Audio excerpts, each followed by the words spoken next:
इसलिए मैंने कहा पीडीएफ ही भेज देती हूँ। मैम हाँ मैंने टेस्ट की क्वेश्चन कब तक मिलेगा मैम? क्वेश्चंस ही शेयर किए, मैंने पीडीएफ शेयर कर दिया टेस्ट का। अच्छा मैम। निर्माल्या भेज देगा आपको। और मैम जो रिजल्ट होगा वो थोड़ी देर में कर दूंगी मैं, रात तक 9-10 बजे तक। 9 तो बज ही जाएंगे क्लास ओवर होते होते। अब तक मैंने कर चुकी होती, पर मेरा दिमाग काम नहीं कर रहा है, सुबह से तबीयत ठीक नहीं है तो बड़ी मुश्किलों में तो मैंने टेस्ट बनाया, नहीं तो मैं थोड़ा हार्ड बनाती। हाँ, मैंने वो भी टेस्ट। सोच रहा था कि क्वेश्चन मैम ने क्वेश्चन किया और इतना आसान, ये कैसे हो सकता है? फिर मैंने कुछ कहा जो गड़बड़ लग रहा है। क्वेश्चंस मिल रहे हैं डाल दो, बस डाल दिए। इनका आज ही लेना ठीक है, अब आज बोल दिया तो आज ही लिया जाए, नहीं तो सोच रही थी कल हाँ लूँ, फिर मैम। मैंने कहा कल पे काम टालने फिर फ़ायदा नहीं होगा उस चीज़ का। तो टेस्ट आसानी था, एक तो आपको सबमिट करना चाहिए था अपनी तरफ से, तो मेरे को लग रहा था कि आसानी है। कुछ क्वेश्चंस के लेवल तो होते एक हैं पहले ज़्यादा। सबमिट नहीं किया था क्या? हाँ वो कह रही है सबमिट नहीं किया था उसने, क्योंकि मैंने उसका सबमिशन देखा नहीं, मुझे मिला नहीं उसका, तभी मैंने पूछा। उसने कहा मैंने सबमिट नहीं किया, अटेम्प्ट किया था। ऐसे डरना नहीं चाहिए सबमिट करने से, पता तो चले मार्क्स कितने आएंगे। फर्स्ट क्वेश्चन का आंसर प्राची को कैसे भेजूं? प्राची को मैं भेज दूंगी। प्रॉब्लम है तो नंबर सेव नहीं होगा आपके पास, मैं भेज दूंगी उसे। पता नहीं उसका नंबर भी कौन कौन सी वाला उसका नंबर ही मेरे को पता नहीं। कोई बात नहीं, ठीक है, बाकी सबको भेज दिया हो तो उसको तो मैं भेज दूंगी। हाँ, बाकी सबको तो भेज दिया। ठीक है, फर्स्ट का सी है, दिख रहा होगा सामने। हाँ मैम, फर्स्ट का सी आया। सेकंड का सी आया मैम। ठीक है, थर्ड का बी। थर्ड का मैम फर्स्ट का सी कैसे आया? मैं लगाती जाती हूँ यहाँ पे ताकि आपको दिक्कत ना हो। क्या पूछा हुआ है इसमें? एडजॉइंट ऑफ के ए। हाँ, थर्ड का बी आया मैम। क्या फॉर्मूला होता था एडजॉइंट का? यही फॉर्मूला होता है कि पार N minus one into adjoint है, एडजॉइंट ऑफ के ए।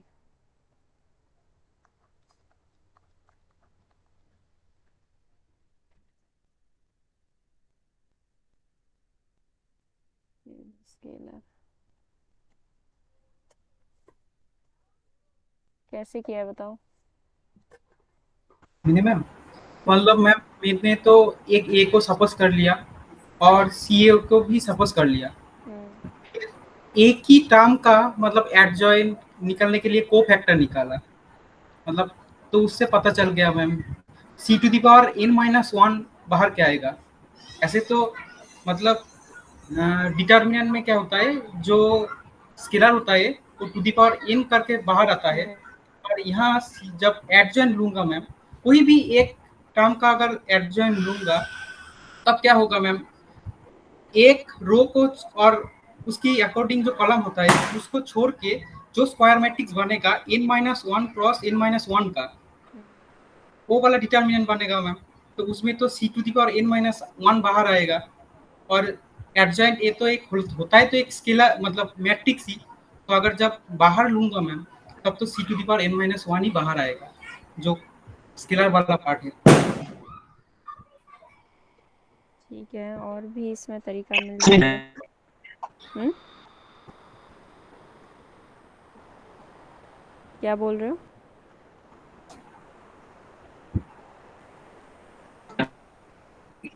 समझ में नहीं आ रहा है शायद। आवाज़ मैंने नहीं आ रही उसकी, हाँ। अगर मैंने चाहो तो मैं तुमको सॉल्व भेज सकता हूँ, क्योंकि ये वाला मैंने हर एक को सॉल्व किया है। इसमें कुछ था तरीका भी, शॉर्ट में लग जाएगा कि ठीक है भेज दो। देखते हैं। डिटर्मिनेंट ऑफ के, हाँ ठीक है। लेकिन के नॉन ज़ीरो स्केलर होना चाहिए ना। चलो के अगर नॉन ज़ीरो है इन पर्टिकुलर, के ए इन्वर्स क्या आएगा? 1 बाय, नीचे तो डिटर्मिनेंट है, कि मैंने सही लिखा है कि गलत लिखा है? Inverse is equal to adjoint A by determinant A. अच्छा अच्छा,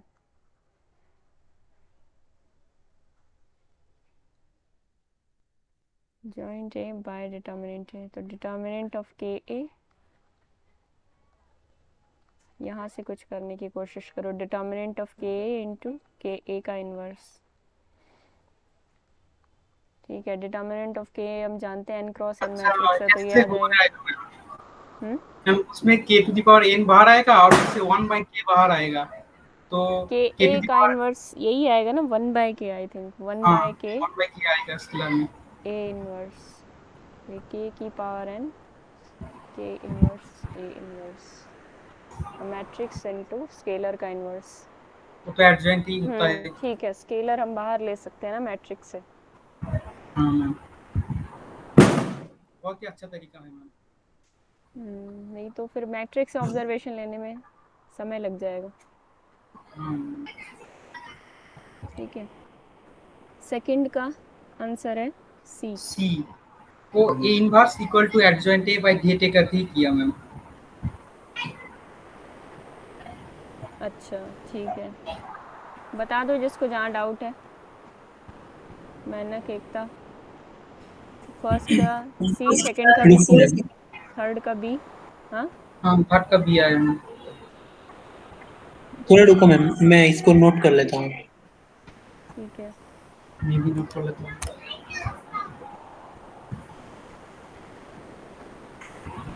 थर्ड को मैम मतलब दोनों तरीके से ही किया, दो तरीके से।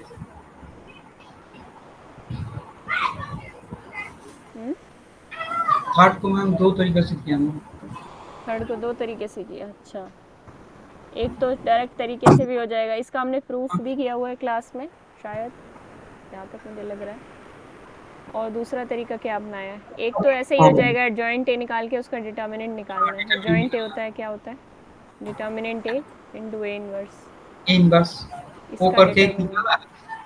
तो ये स्केलर और है, तो अन क्रॉस एन मैट्रिक्स है ये, उसके साथ एक स्केलर मल्टीप्लाइड है, तो स्केलर मल्टीप्लाइड होता है तो डिटर्मिनेंट ए की power n into A inverse का डिटर्मिनेंट, ऐसे करके बाहर आता है।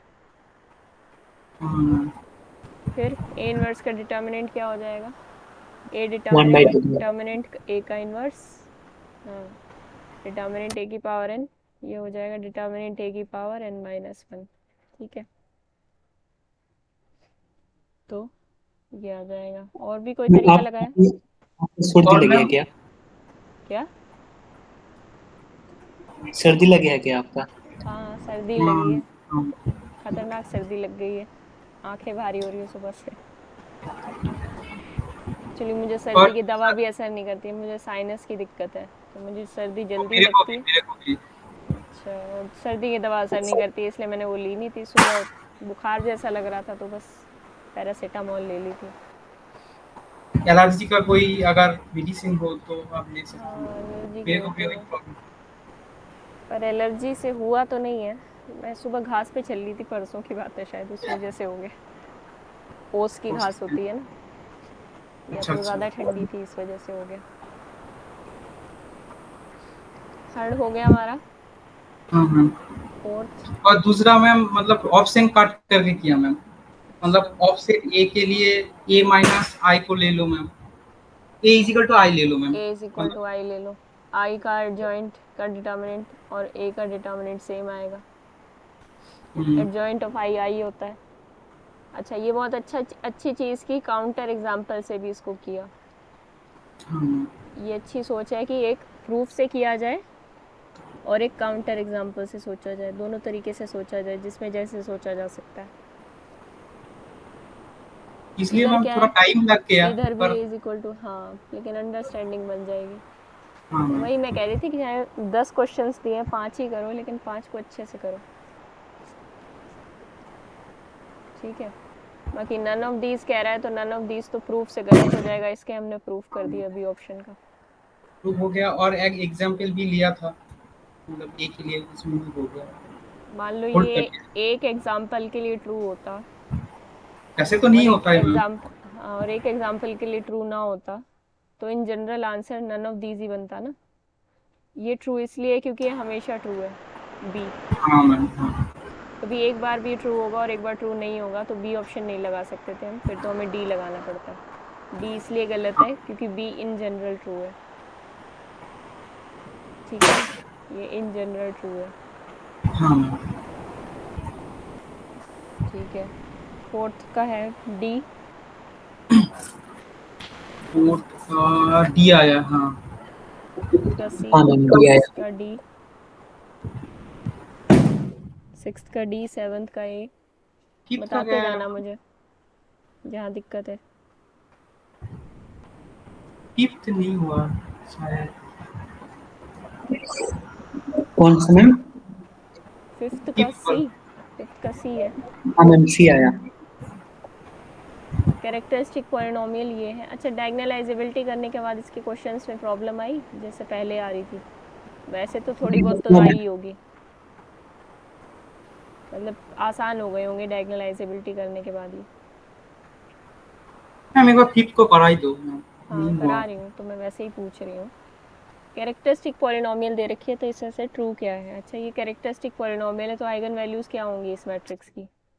प्लस माइनस आएटा और प्लस प्लस माइनस माइनस आएगा, आएटा। प्लस माइनस हम्म, आएगा तो ये नील पोटेंट तो बन नहीं सकते। निलपोटेंट तो गलत ही है सीधे ही। There is no such matrix है। और एक और क्या रखा है? A is diagonalizable over complex number but not over real numbers. तो आयटा एक आइगन वैल्यू है और एक माइनस आयटा आइगन वैल्यू है। आयटा की अरिथमेटिक मल्टीप्लिसिटी 2 है, माइनस आयटा की भी 2 है। अगर आयटा की जीएम 1 आ गई, ऐसी कोई मैट्रिक्स हमें मिल गई, तो हम इस बात को गलत प्रूव कर सकते हैं। मैं अगर कोई मैट्रिक्स लूँ, रियल मैट्रिक्स लेनी है। अच्छा, 0, लेकिन वो डायगोनलाइजेबल का एग्जांपल मुझे याद आ रहा है इस वक्त।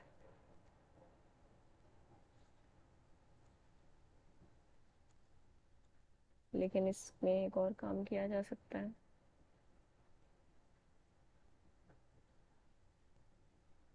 देखो, डी ऑप्शन तो इससे गलत हो गया जो मैंने मैट्रिक्स दिखाई है आपको, ब्लॉक मैट्रिक्स की तरह दिखा रही थी मैं। 0 0 0 0 0 0 0 0, ये है मैट्रिक्स। इसकी आइगन वैल्यूज क्या है? ऊपर वाली की प्लस माइनस आयटा, नीचे वाली की भी plus minus iota. There is no such matrix, ये बात तो गलत है। रियल मैट्रिक्स एग्जिस्ट करती है।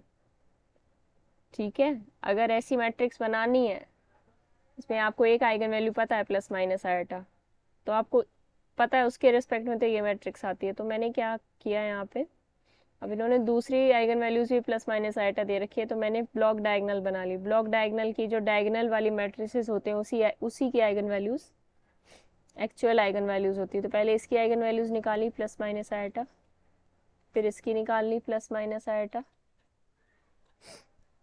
और यही आंसर होगा हमारा, आइगन वैल्यूज होंगी। हाँ मैम समझ में आ गई मैम। ए ऑप्शन को कैसे करें हम? A diagonalizable over C but not over real number. अच्छा, ये मैट्रिक्स रियल के ऊपर तो वैसे भी डायगोनलाइजेबल नहीं होगी, कॉम्प्लेक्स के ऊपर नॉट डायगोनलाइजेबल ऐसी मैट्रिक्स हमें ढूंढ के लानी है।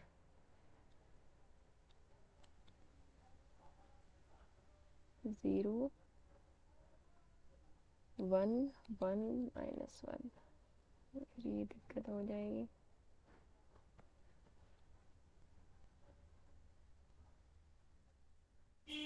ए square is equal to minus I.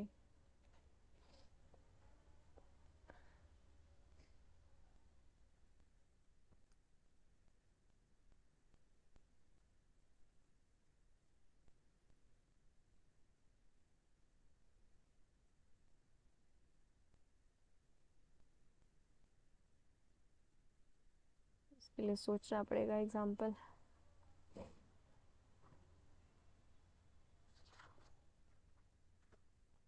Fifth का ए,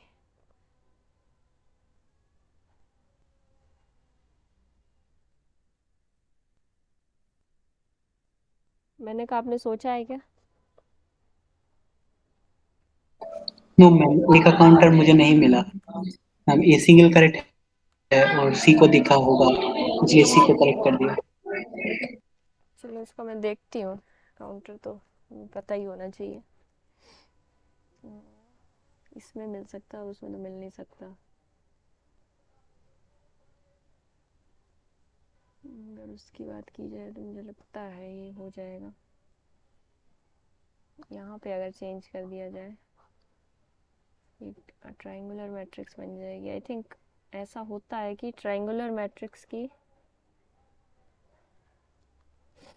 अपर ट्रायंगुलर ब्लॉक मैट्रिक्स है ना ये, अपर ट्रायंगुलर ब्लॉक मैट्रिक्स के भी डायगोनल ही होते हैं। हाँ मैम। इसके अंदर यहाँ पे 0 1 1 0 0 0 1 0 और उसके रिस्पेक्ट में देखेंगे, ये काम कर जाना चाहिए। बाकी इसको चेक कर लेना एक बार, मेरे को एक बार बस कंफर्म करना है कि अपर ट्रायंगुलर ब्लॉक मैट्रिसेस की आइगन वैल्यू शायद इसी डायगोनल ब्लॉक से ही निकलती हैं।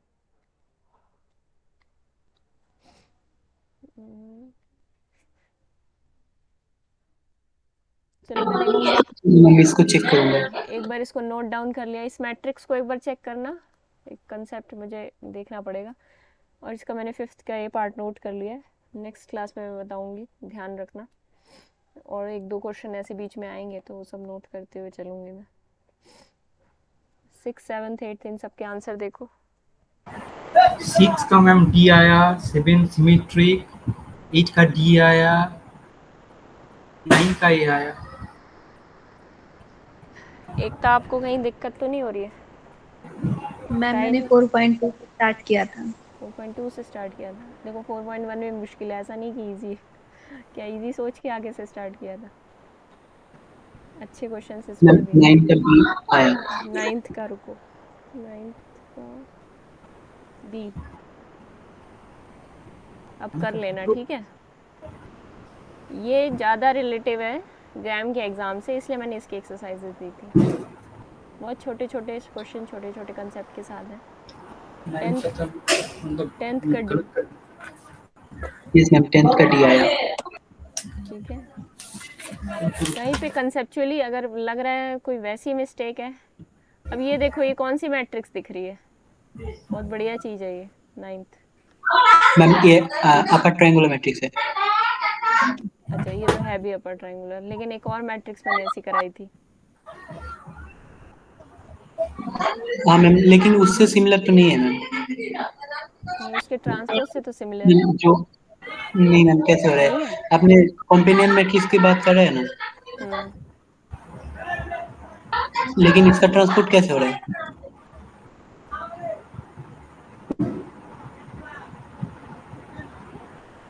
अच्छा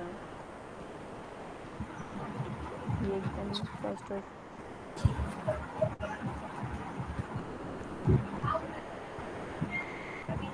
उसी कैरेक्टरिस्टिक बनाएंगे भी तो x की पावर 4।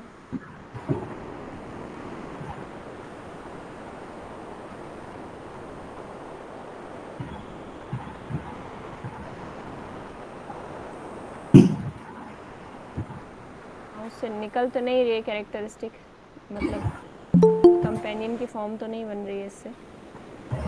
हाँ मैम, मैंने कोशिश किया था उस तरफ से। अपर ट्रायंगुलर तो है, खैर वो तो साफ ही दिख रहा है।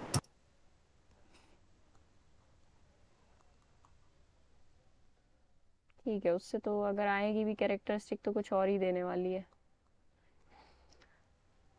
ठीक है ज्ञानेश, 9th क्वेश्चन तक हो गया है, इसका आप वीडियो देख लेना।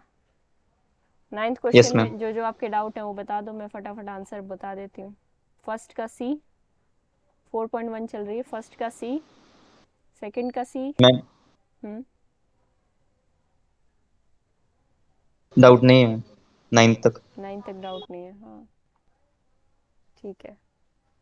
मैम आंसर आप इसके आंसर जल्दी आंसर की जल्दी, आंसर की तो मैं शेयर कर ही दूंगी, वैसे मैं साथ साथ मैच कराते हुए चल रही हूँ। आंसर बोल देती हूँ। फर्स्ट का सी, सेकंड का सी, थर्ड का बी, फोर्थ का डी, 5th का सी, 6th का डी, 7th का ए, 8th का डी और 9th का बी। 10th का डी है, ठीक है। हाँ मैम। 11 का बी आया मैम। किसका? 11। 11th का बी है बिल्कुल। 12th का ए, 13 का डी।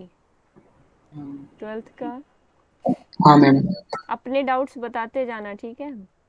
मैं समझ रही हूँ कि जहाँ पे आपको डाउट होगा आप बता दोगे मुझे। 13 का डी, जिसको कहीं भी डाउट आ रहा हो। रैंक ऑफ ए बी 1 है, rank of B cannot be, ये कई बार आता है क्वेश्चन। 14th का सी, 15 का D. C D B, C D.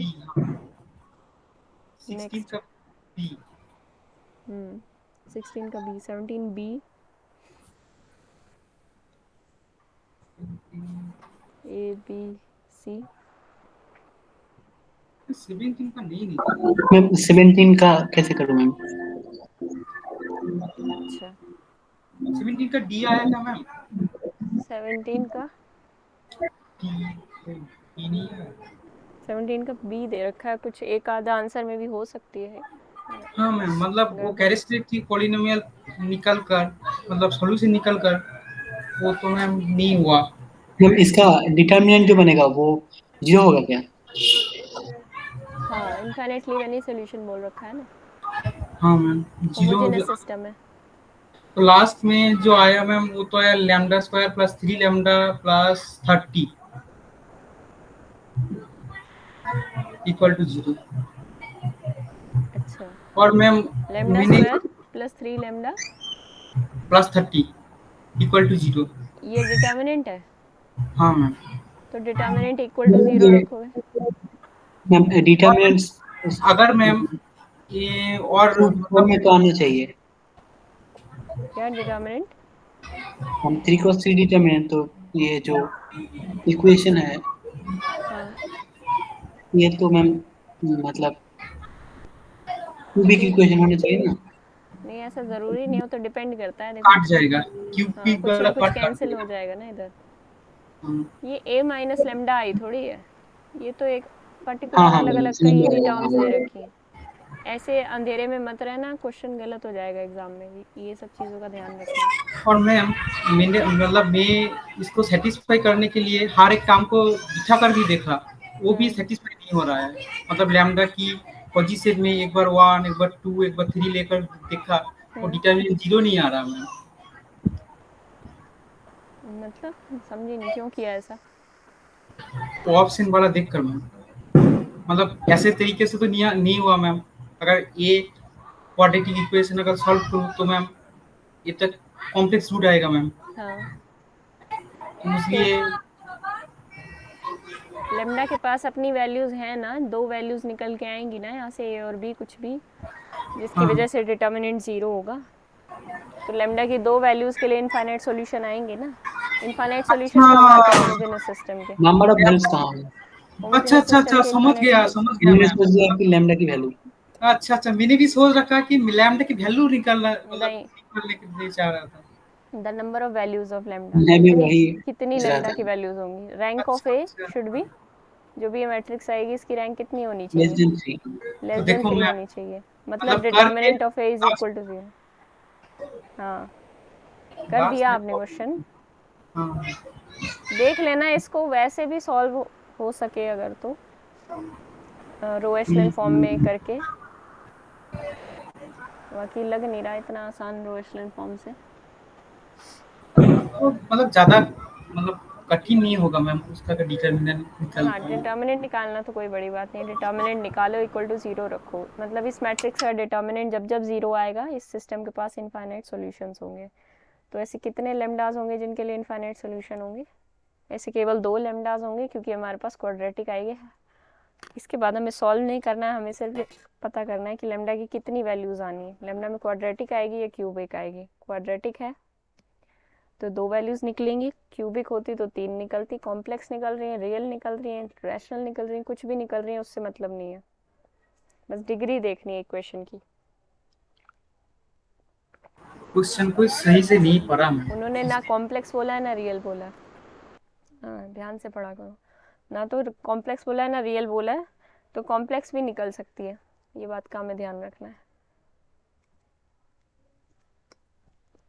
ठीक है मैम। 18 का मैंने लगाया है निशान, ये कब लगा दिया मैंने?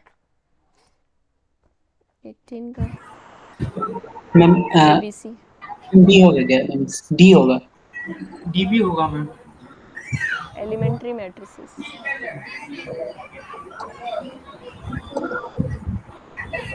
एलिमेंट्री मैट्रिसेस होती हैं जब आप एक ऑपरेशन लगाओ आइडेंटिटी मैट्रिक्स पे, 1 0 0 1। फर्स्ट में हमने क्या किया है, सिर्फ सेकंड रो को ये ऑपरेशन लगाया है 5 R2, R2 पे 5 R2 लगा दिया तो क्या होगा 1 0, और सेकंड रो को 5 टाइम मल्टीप्लाई 0 5। ठीक है, हो गया एलिमेंट्री एक ऑपरेशन लगा के। बी ऑप्शन में रो को क्या चेंज कर ऑपरेशन, लूंगा। R1 और R2 को इंटरचेंज कर दिया है, एक ऑपरेशन से हाँ। बन जाएगी। सी ऑप्शन में row one R1 minus plus R2 minus नहीं होगा या ना। C1 plus C2 minus, minus करोगे तो नेगेटिव आ जाएगा। R1 प्लस R2 R1 पे लगा दिया ना, इन दोनों को ऐड करोगे तो क्या होगा 1 2 1 1 1 0। 0 1। नीचे वाली तो एज इट इज, ऊपर वाली क्या हो जाएगी 1 प्लस 0 1, 0 प्लस 1 1।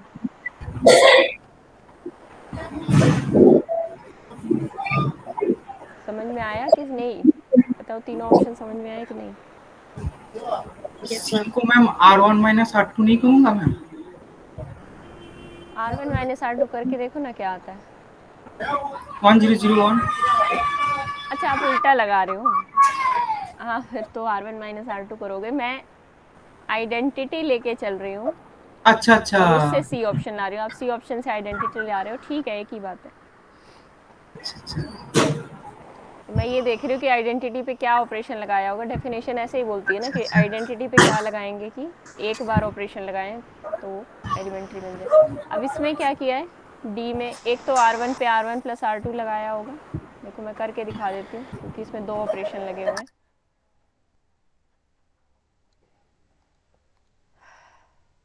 पहले तो ये लगा दिया R1 प्लस, ये मैट्रिक्स थी, दोनों रोज को ऐड कर दिया पहले तो। अब क्या किया,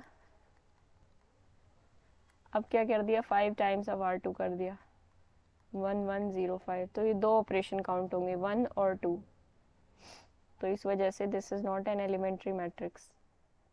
एलिमेंट्री मैट्रिक्स मतलब आइडेंटिटी पे एक ही ऑपरेशन लगाया जाए, एलिमेंट्री ऑपरेशन, और उससे जो मैट्रिक्स ऑब्टेन हो।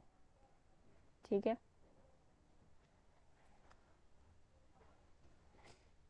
आगे बढ़े। हाँ मैम। 19 90 का बी सी जी आया मैम। सी आएगा, नहीं हाँ बी सी डी आएगा, ठीक है।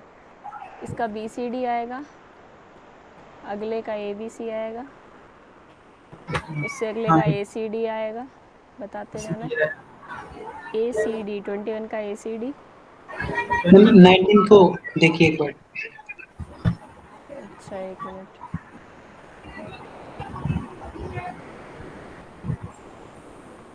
ये दे रखा है आइडेंटिटी मैट्रिक्स दे रखा है, विच of the following is not a zero matrix. अच्छा ए में ही पॉलिनोमियल दे रखी है। अच्छा मैम हो गया हो गया, मैंने ध्यान से नहीं पढ़ा। कैरेक्टरिस्टिक बनानी है एक ही, मतलब वहाँ से कुछ आइडिया लग जाएगा कैरेक्टरिस्टिक बना के। मैंने जीरो कौन है वो उसको टिक कर दिया। अच्छा ऐसे ही होता है इन क्वेश्चंस, ध्यान से देख लो, आंसर देख लो सारे। 20 ए बी सी, फिर A C D A B D A C D. 22 का सी नहीं है। 22 का सी नहीं आएगा, ऑप्शन में तो नहीं है। किसी और का, मैम 20 को तो दिखाना। अच्छा इनकरेक्ट बोल रखा है यार। हाँ अच्छा अच्छा, मैंने सी को ही टिक कर दिया मैम और ए बी डी को छोड़ दिया। हम भी ऐसे ही करते थे जब ये असाइनमेंट करते थे, तो अब ध्यान रखना आगे से। करेक्ट। 24 ए बी सी, 20 अगले को का एक बार ए बी सी। दिखाना। क्या क्या कह रहे हो? मैम 20 को एक बार दिखाना। 20, हाँ ये है ठीक है डी। मैम। 24 ABC, 23 का 25 AB। क्या है मैम? हाँ 23 का ACD मेरा तो मैम ओनली डी आया मैम।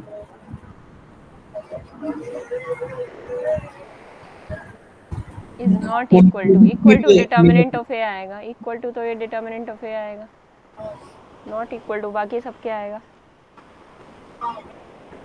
कैसे मैम डिटर्मिनेंट ऑफ ए कैसे आएगा? Determinant of B inverse A B is equal to determinant of B inverse determinant of A determinant of B. ये डिटर्मिनेंट ऑफ बी इनवर्स और determinant of B इनकी product 1 आ जाएगी, तो ये determinant of ए आ जाएगा। अच्छा ऐसे क्या? डिस्ट्रीब्यूट हो जाता है ना प्रोडक्ट पे। ठीक है अब अच्छा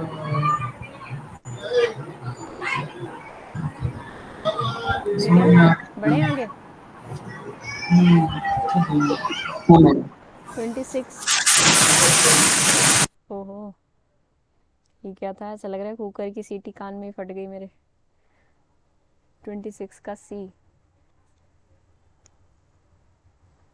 हाँ 27 का BC। मैम 26 का ए बी सी होगा, ए नहीं होगा? चौदह बोले the determinant of an orthogonal matrix has the value 1। नहीं नहीं, मैम जनरली ट्रू वन नहीं हो है ना। सकते हैं, माइनस 26 वन भी हो सकते हैं। कहाँ गया, देखो जनरली बात पूछी हुई है, क्या हमेशा ट्रू होगा। ऑर्थोगोनल मैट्रिक्स तो ये भी है, इसका डिटर्मिनेंट क्या अच्छा होता है। अच्छा, मतलब हमेशा के लिए पूछ रखा है क्या? हाँ अच्छा सॉरी, ये अच्छा, वाली ये वाली इसका मतलब -1 वो होगा।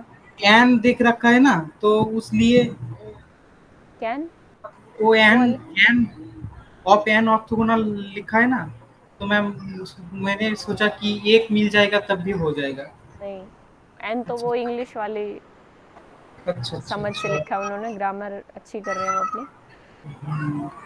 कहीं भी अब किसी ऑर्थोगोनल मैट्रिक्स का, एक ऑर्थोगोनल मैट्रिक्स का डिटर्मिनेंट 1 होता है। ठीक है, तो ये ऑलवेज में बात जाएगी, तो इसका मतलब आप इसके लिए काउंटर ये दे दोगे। वो फिर अगर ऐसा बोला होता कि हो सकता है तो फिर कैन का यूज़ करते। ठीक है, तो ये सब जनरल है। 27 का हो गया, मैंने लिख दिया हाँ मैम BC। 26 हो गया। मैम 27 का जो डी ऑप्शन है उसको एक बार एक्सप्लेन कर देना। ये क्या है, एक मैट्रिक्स है such that omega cube is equal to 1 but omega is not 1। वो तो हमें पता ही है, ओमेगा 1 नहीं होता। If A is this matrix then which of the following is true. A के पास 0 आइगन वैल्यू तो है, तो ए ऑप्शन गलत हो गया। 0 आइगन वैल्यू कैसे है, अगर हम रो सम की बात करें या कॉलम सम की बात करें, वो क्या आ रहा है 1 plus omega square for every row या फॉर एवरी कॉलम।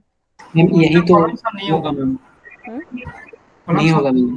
थर्ड कलम को देखिए, सेकंड कलम को देखिए मैम। सेकंड कॉलम को देख लीजिए। अच्छा तो अच्छा, थर्ड कलम भी देख सकते हो। तो ऐसे कर लो, रो का ऐसे रो ऐसे का कर लो। हाँ, रो को कॉलम सम, रो की सम की तो मैम हो रो जाएगा। सम, रो सम। पहले मैं कॉलम सम कर रही थी, अब रो सम कर लो। तो ए इज इन्वर्टिबल गलत हो गया, रैंक 2 आ जाएगी, चेक कर सकते हो। 2 कैसे रैंक चेक करिए आपने, ये बताओ मुझे। सी ऑप्शन सही हो गया, ए गलत सी सही, बी बताओ। मैम डी को बताना मैम। हाँ बताऊंगी डी, पहले सी बताओ। रैंक 2 हाँ मैम, कैसे है। जीरो तो आगे मूल्य बनेगा ही। हाँ सी तो सही है मैम। सी नहीं, B B sorry. Ma'am rank, rank, rank कैसे चेक करी, इसके बाद क्या तरीका लगाया। मैम रो एशेलन फॉर्म निकल के। मैम रो एप्सिलॉन फॉर्म निकालने की कभी जरूरत नहीं है। बताओ, वही तो मैं जो जानना चाहती हूँ। R2 माइनस सेकंड जो है ना, ओमेगा R1 कर दूंगा। वो मैम रो का मल्टीपल है, ओमेगा मल्टीपल है। क्या, हाँ R2 सेकंड जो है माइनस ना ओमेगा वो, R1 कर दूंगा। R2 minus omega R1। Omega R1, तो इससे क्या होगा। दो मतलब सेकंड रो 0 हो जाएगा। सेकंड रो 0 हो जाएगी। अच्छा, फिर उसके बाद रैंक 2 बतानी है हमें। हाँ मैम, उसके बाद रैंक 2 हो जाएगी। इंडिपेंडेंट रो जब होएगा मैम। चलो ठीक है, ये भी। और भी हम कुछ देख सकते थे यहाँ पे, माइनर आपने क्या मिल, बोला? 2 ऑर्डर का माइनर मिल जाए, अगर 2 ऑर्डर का अगर माइनर मिल जाए नॉन जीरो, कोई भी उठा लो 2 ऑर्डर का माइनर, इसका लेकिन मैम ये डिटरमाइन करो। माइनर कैसे उठाओ मैम? पहले तो हमें ये श्योर होना है कि 3 ऑर्डर का एक भी माइनर नहीं मिलेगा जिसका नॉन जीरो होगा। तो श्योर हो गए ना, डिटरमिनेंट तो 0 अभी प्रूव किया हमने। अच्छा मैम, हाँ हाँ। उसके बाद हमें चेक करना है कि रैंक 2 है या 1 है। तो अगर हमें ऐसे आंखों से नज़र हमने डाली और ऐसा कोई माइनर दिख गया, जैसे ये दिख जाएगा आपको, कौन सा दिखेगा, हाँ ये दिख जाएगा, ये माइनर है ओमेगा स्क्वायर माइनस ओमेगा, ये नॉन ज़ीरो है। ऐसा कोई माइनर दिख गया तो बस उसको देखते ही आप रैंक 2 बोल दोगे, क्योंकि एक माइनर मिल गया जो 2 ऑर्डर का है, तो रैंक 2 हो जाएगी। ये तरीका भी ठीक है, मतलब शॉर्ट से शॉर्ट में जाना है हमें, ठीक है। अगर नहीं दिख रहा कुछ तो यहाँ से चेक कर लो रो एशलन फॉर्म से, कोई दिक्कत नहीं है। इसके बाद बोल रखा है there exist linearly independent vectors such that A U A V is equal to 0। मतलब ये बोल रखा है कि A U is equal to 0, there exist linearly independent vectors. सबसे पहले तो बोल दिया इन्होंने लीनियरली इंडिपेंडेंट वेक्टर्स है। अगर यू और वी को मैं 0 लेना चाहूँ तो क्या ले सकती हूँ यहाँ पे? नहीं मैम, नहीं ले सकते। लीनियरली इंडिपेंडेंट है, दोनों लीनियरली इंडिपेंडेंट है, 0 हमेशा लीनियरली डिपेंडेंट होता है, तो एक भी 0 नहीं हो सकता। मतलब यू और वी नॉन ज़ीरो वेक्टर्स है। मतलब A U is equal to 0, मतलब क्या हुआ इसका, for non zero V, for non zero U. अच्छा मैम, ऐसे भी सोच, पहले मैम आप बता दो। हाँ, तो यहाँ से क्या होगा, 0 एक आइगन वैल्यू है, ये कहना चाहते हैं, ठीक है। दूसरी बात बोल रखी है A B is equal to 0, यहाँ से भी 0 एक आइगन वैल्यू है, दोनों तरफ से 0 एक आइगन वैल्यू और दोनों एल आई आइगन वेक्टर्स है, तो 0 की जी एम कितनी होगी? 2। कम से कम 2। क्या पता A W is equal to 0 भी हो जाए। देखो मैट्रिक्स देख के हमें पता है कि नहीं होगा, लेकिन क्या पता हो जाए। उन्होंने 2 के बारे में गारंटी ले रखी है, तीसरे के बारे में क्या पता हो जाए। इस मैट्रिक्स के लिए नहीं होगा वो बात ठीक है, 0 मैट्रिक्स के लिए हो जाएगा, 3 लीनियरली इंडिपेंडेंट मिल जाएंगे, ठीक है। ये जो वेक्टर्स लीनियरली इंडिपेंडेंट की बात की गई है, आइगन वेक्टर अगर एक लीनियरली इंडिपेंडेंट आए, देखो जियोमेट्रिक मल्टीप्लिसिटी क्या डिनोट करता है किसी आइगन वैल्यू के रिस्पेक्ट में? Geometric multiplicity is equal to number of L I eigen vectors of lambda. तो geometric multiplicity of lambda is number of linearly independent eigen vectors of lambda. यहाँ पे इन्होंने कम से कम 2 दे रखे हैं, बता रखे हैं 2 हैं, तो मतलब G M is greater than equal to 2। अब A M is greater than equal to G M, तो यहाँ से A M is greater than equal to 2। तो यहाँ से आपको क्या समझ में आ रहा है कि 2 होगी, कम से कम 2 बार होगी 0 आइगन वैल्यू। उतना भी सोचने की ज़रूरत नहीं है। अगर gm ऑफ 0, gm ऑफ 0 कैसे डिनोट करते हो आप? gm of 0 eigenvalue nullity of a minus 0 I, which is equal to nullity of a, nullity of a greater than equal to 2 है। इसका मतलब रैंक ऑफ a बोली जा रही है मैम लेस मैं देन इक्वल टू यही 1। बता रहा हूँ। कॉन्ट्राडिक्शन आ गई कि नहीं आ गई? अगर नलिटी 2 से बड़ी बोल दी, 2 या 2 से बड़ी, तो रैंक 1 या 1 से छोटी होगी। अभी रैंक हमने 2 प्रूव की है बी ऑप्शन में, इसीलिए इस ऑप्शन के आगे स्टार लगाया था मैंने, कि मुझे अच्छा लगा था जब मैंने किया था, ठीक है। कंसेप्ट समझना है हमको, लीनियरली और एक बार बता इंडिपेंडेंट। दो मैम, समझ में नहीं आया। हाँ, एक मिनट।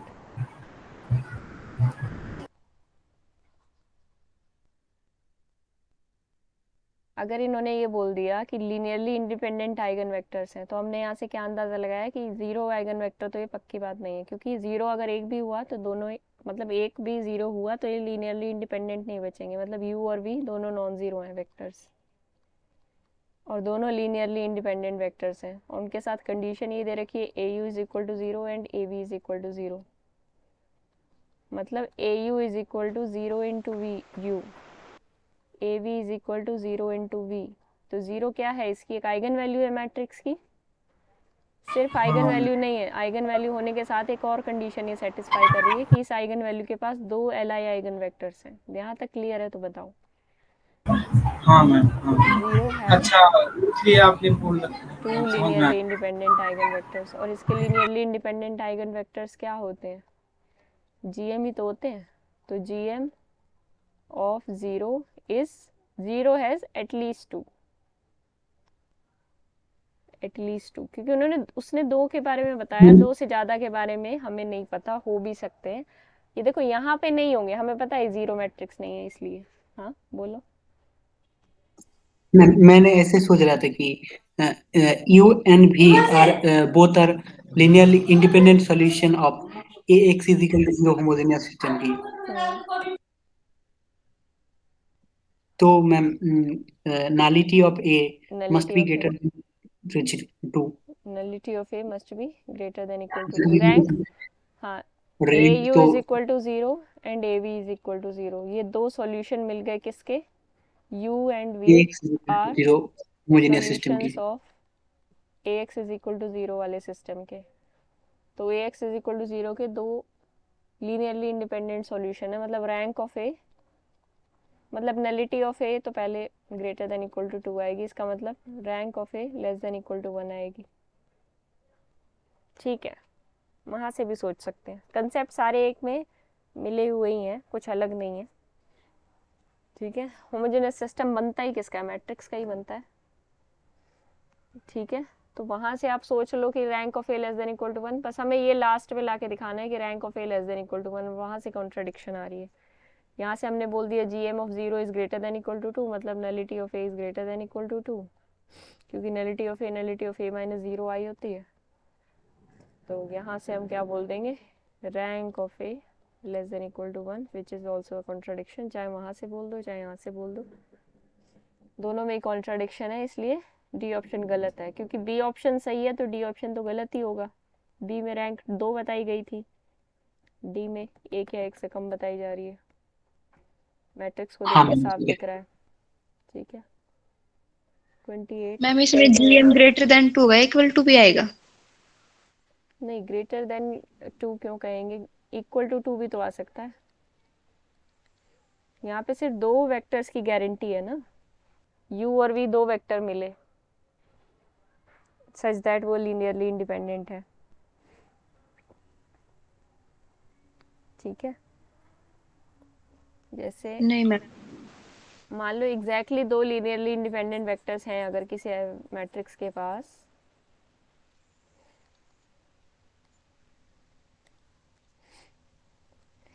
इसके पास 2 ही लीनियरली इंडिपेंडेंट आइगन वेक्टर्स होते हैं u और v, तो A U is equal to 0 और A U V is equal to 0, मतलब एग्जैक्टली 2 के लिए अगर ये होता तो हम क्या बोलते हैं यहाँ से कि इसके तो मैम nullity आइगन स्पेस में, हो जाएगा। हाँ आइगन स्पेस में 2 लीनियरली इंडिपेंडेंट आइगन वेक्टर्स हैं, तो यहाँ से क्या मिलता, आइगन स्पेस की जो डायमेंशन है वो 2 हो जाती, एग्जैक्टली 2 हो जाती, मतलब G M is equal to 2 हो जाती। जी एम किसकी, 0 की, 0 आइगन वैल्यू है ना उसकी, जी एम 2 हो जाती। पर यहाँ पे कोई W भी हो सकता था such that A W is equal to 0, हमें नहीं पता, non zero eigenvector W भी हो सकता था, तो GM3 भी आ सकती थी, इसलिए मैंने ग्रेटर देन इक्वल टू 2 लिखा है। उन्होंने 2 के बारे में बता रखा है, वहाँ से इक्वल टू 2 आएगा, पर it can be greater than equal to 2।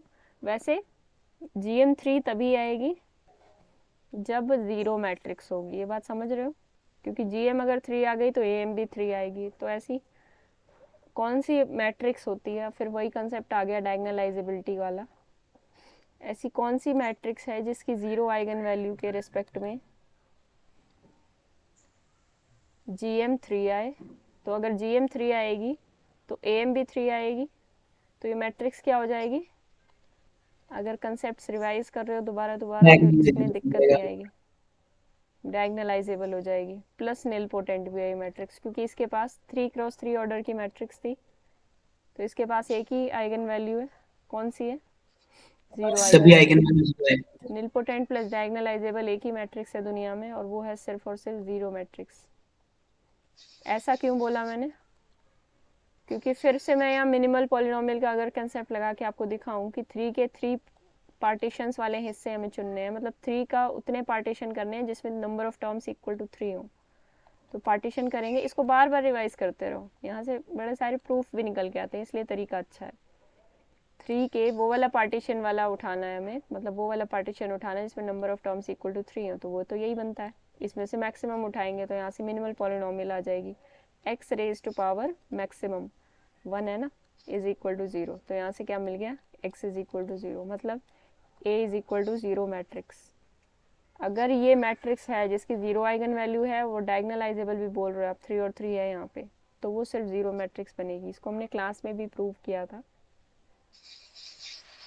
तो एक था यहाँ पे इक्वल टू 2 आएगा इस मैट्रिक्स के लिए, क्योंकि आपको दिख रहा है ये 0 मैट्रिक्स नहीं है। 0 मैट्रिक्स का मतलब होता है हर एक एंट्री 0। 0 मैट्रिक्स का क्या मतलब होता है, हर एक एंट्री 0। और नॉन 0 मैट्रिक्स क्या होती है, जिसकी एक भी एंट्री नॉन 0 मिल गई। ठीक है, यस मैम। एक बार फिर से देखना, बहुत इंपॉर्टेंट कॉन्सेप्ट है, और मुझे बताना फिर भी क्लियर ना हो तो। क्या 28 को कोई करा था। पीछे गाने बज रहे हैं?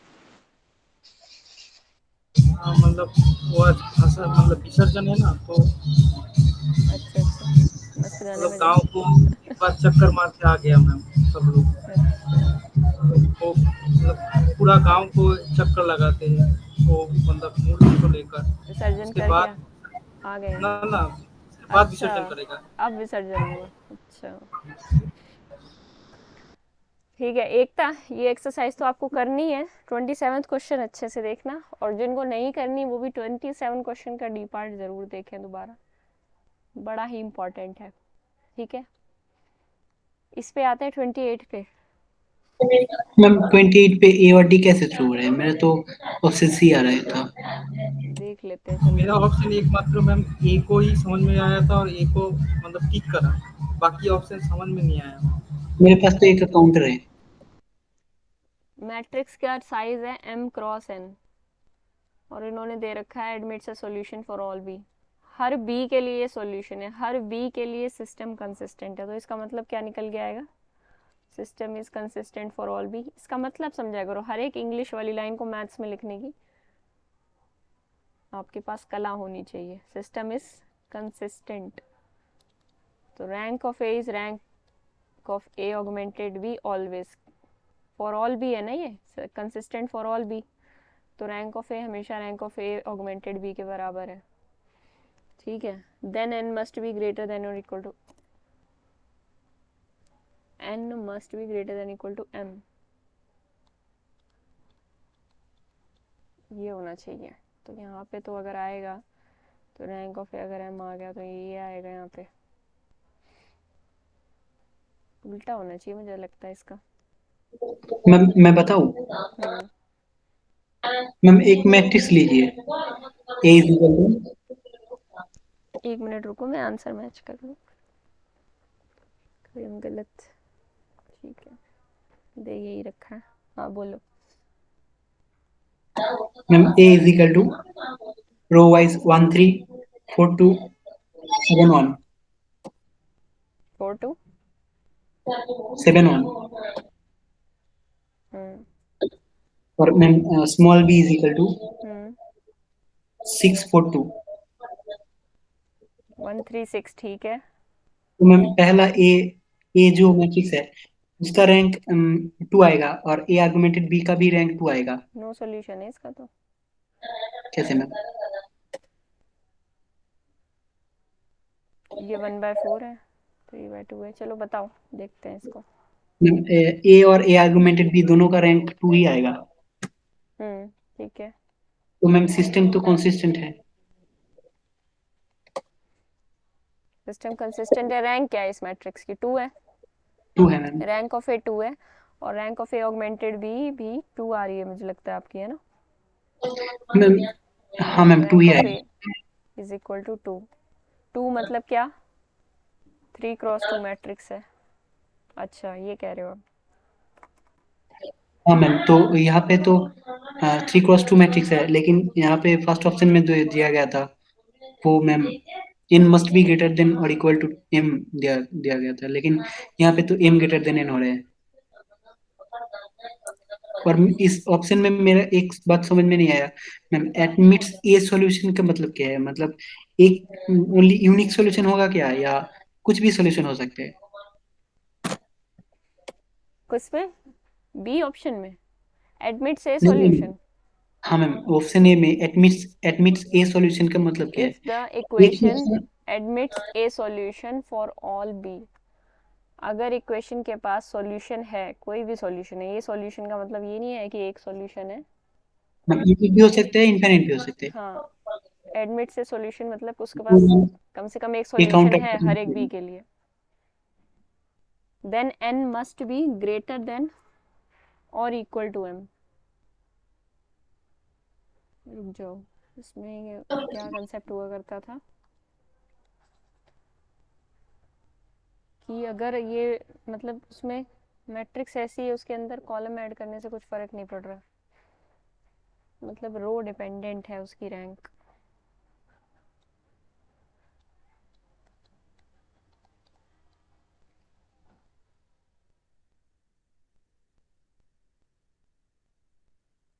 जितने आप कॉलम्स ऐड करोगे एलडी ही आएंगे।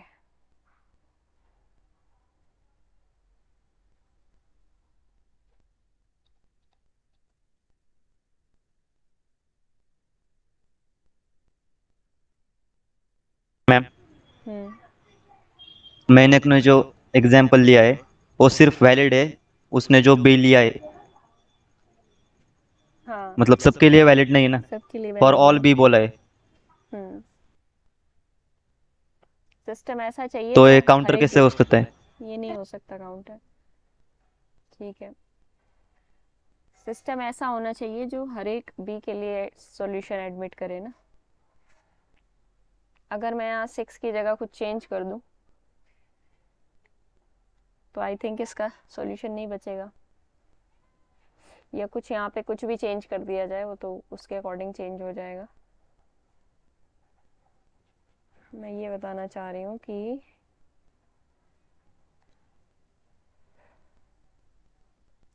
यहाँ पे क्या होता था,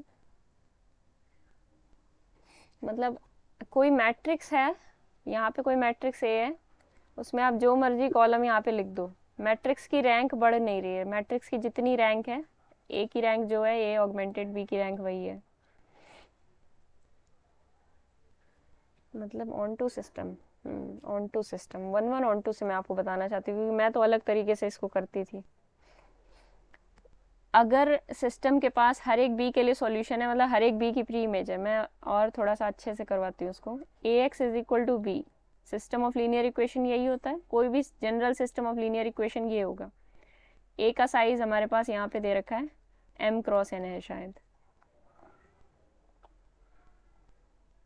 ए का साइज है m क्रॉस n, ठीक है। कोई भी सिस्टम ऐसा होता है, इन्होंने कहा A X is equal to B is always true for, मतलब यहाँ पे कोई भी बी रख दो, बी आर्बिट्रेरी हो, हमेशा कोई ना कोई एक्स मिल जाएगा आपको। कोई भी बी रखने पर हमेशा कोई ना कोई एक्स एग्जिस्ट कर जाएगा। Ma'am A X equal to B कहाँ से इंस्पायर्ड होता है? T X is equal to some transformation, बोलो। मैम कोई एक स्टेटमेंट दिया हुआ है और उसको डिस्प्रूव करने के लिए तो मैम देयर एग्जिस्ट, ये बात तो होना चाहिए मैम। हम्म। यहाँ पे ऑल भी अगर कहा गया तो मैम एक भी तो भी एग्जिस्ट कर रहा है, जिसके लिए ये नहीं हो रहा है। तो आप जो क्वेश्चन में काउंटर लोगे, जो आपने काउंटर लिया है, एक बार इसके लिए कोई बी ढूंढो, न्यानेश आप ढूंढो, सब लोग ढूंढो, ऐसा बी ढूंढो इस ए के लिए such that A augmented B solution ना रखे, नो सॉल्यूशन आए। तब तक मैं ये देखती हूँ कैसे समझाना है। मैं ये कह रही हूँ कि आप वो कंडीशन तो सेटिस्फाई करो पहले क्वेश्चन की, if the equation admits a solution for all B belongs to R M. Equation 1 जो आपको बनानी है, कहाँ है equation 1?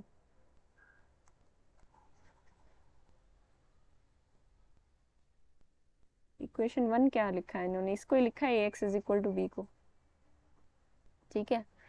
A X is equal to B का सॉल्यूशन मिलता है फॉर ऑल एक्स, ठीक है। Ax is equal to B हमेशा एक सॉल्यूशन रखता है, तो ए मैट्रिक्स आपको कैसी लेनी है, ऐसी मैट्रिक्स लेनी है सच दैट हर एक बी के लिए उसके पास सॉल्यूशन हो। आपने जो मैट्रिक्स ली है उसमें एक ऐसी बी मिल जाएगी सच दैट हमेशा इसका सॉल्यूशन एग्जिस्ट नहीं करेगा, ये कह रही हूँ मैं। अच्छा मैम। आपकी मैट्रिक्स जो शुरुआत में क्वेश्चन में जो कंडीशन लेके चले होते हैं वो कंडीशन कोई नहीं सेटिस्फाई कर रही है, तो काउंटर लेना ही गलत है, हाँ काउंटर काम नहीं करेगा इस क्वेश्चन में। अगर हम ई को कोई इंडिपेंडेंट लिया जाए इसके साथ तो ही मैम रैंक उलट पलट हो जाएगा। हाँ, तो उसके हिसाब से फिर ये रैंक ऑफ ए और रैंक ऑफ ए ऑगमेंटेड भी बराबर नहीं आएंगे, तो ये इसका मतलब काउंटर जो हमने लिया वो गलत लिया। ठीक है, हमें इस समझ में बात को आया। मान के चलना है कि admits a solution for all B, ऐसा सिस्टम लेना है। Ax is equal to B बोला मैंने, यहाँ पे क्या होता था, Tx इज इक्वल टू,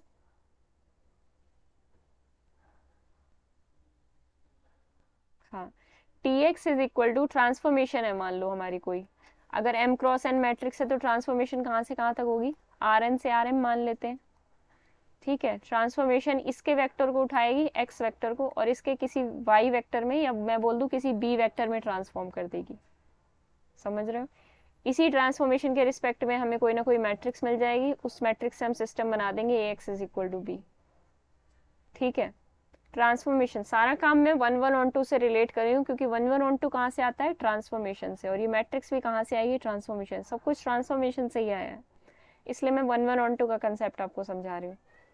अब Ax is equal to B का हमेशा सॉल्यूशन है, Tx is equal to B का हमेशा सॉल्यूशन है, ऐसा फंक्शन जो हर एक बी के लिए कोई ना कोई x दे दे, हर एक इधर इमेज के लिए कोई ना कोई प्री इमेज दे दे, ऐसा फंक्शन कौन सा होता है, हाँ मैम ऑन टू होता है। ये बात बताओ सबको, क्या ऑन टू होगा या कुछ और होगा, ऑन टू होगा। ऑन टू होगा। ऐसा फंक्शन हो जो हर एक बी की प्री इमेज दे दे, हर एक आर एम के लिए इधर आर एन के अंदर कोई ना कोई हमें एक्स मिल जाए such that T X is equal to R M का एलिमेंट, तो ये क्या हो जाएगा, onto map. Onto map के अंदर कंडीशन क्या होती थी, ऑन टू मैप के लिए क्या कंडीशन है ऑन टू बनने के लिए, इसको जो है ऑन टू इम्प्लाइज व्हाट, उनकी बराबर होगा, rank of domain, T to N.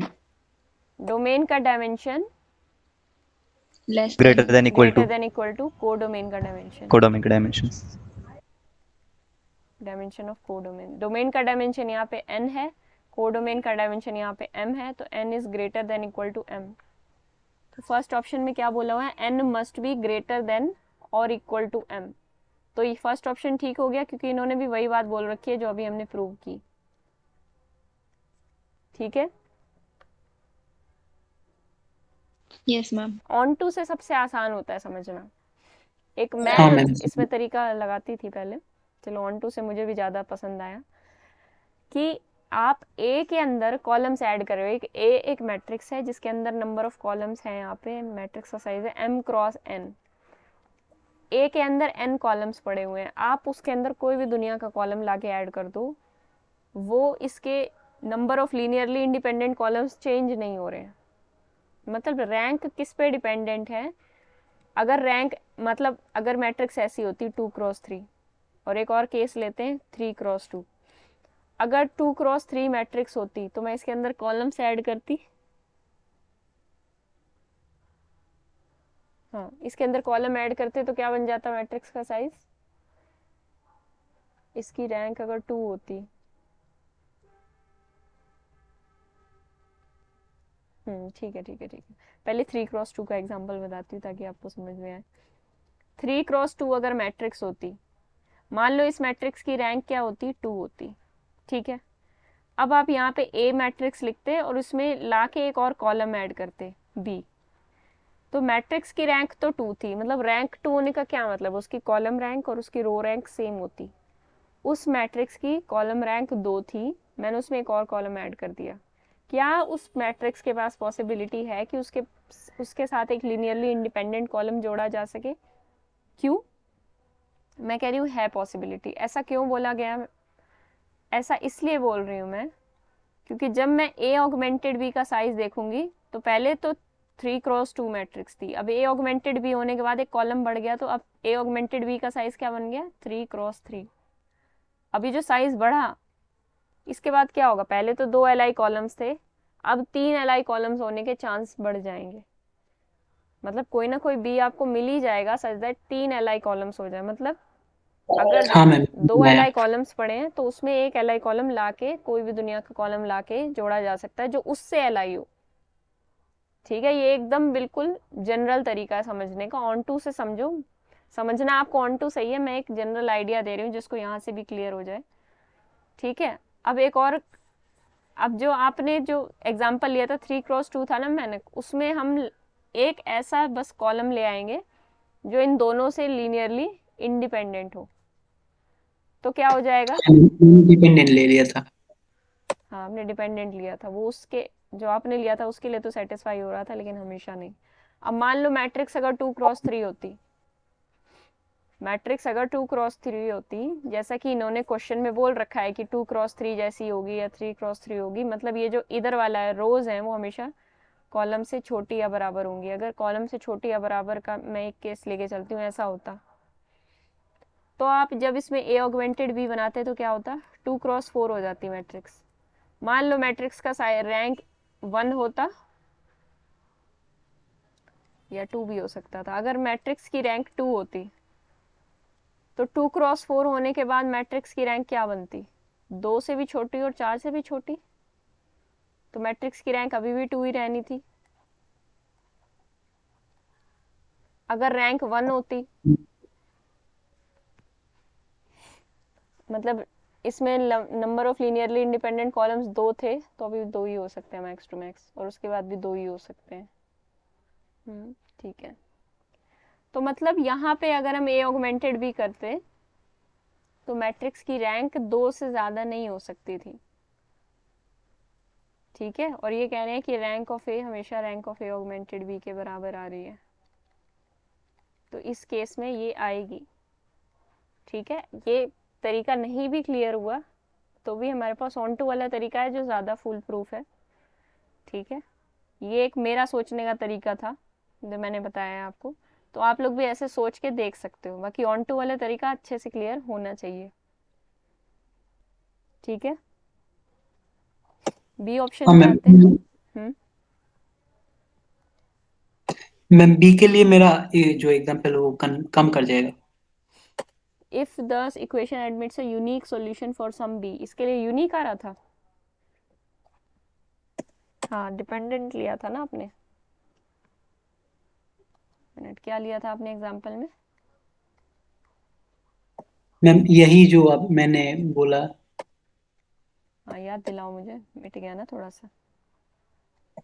Ma'am 1 3 4 2 7 1 6 4 1 641 था नीचे। 6 4 2 मैम। हाँ, ये एग्जांपल था। If the equation admits a unique solution for some B, ये क्या इसका यूनिक सॉल्यूशन आ रहा है? यस मैम, इसका रैंक 2 है और नंबर ऑफ अननोन वेरिएबल जो है वो भी 2 है। अच्छा, rank of A is equal to number of variables. ठीक है, ये ऑगमेंटेड बी का रैंक भी वही है। ठीक है, then N must be greater than और इक्वल टू एम। तो इस केस में ऐसा कुछ ज़रूरी नहीं, काउंटर भी सामने लिखा हुआ है, देख सकते हैं आप लोग। 3x2 और ये हो जाएगी 3x3।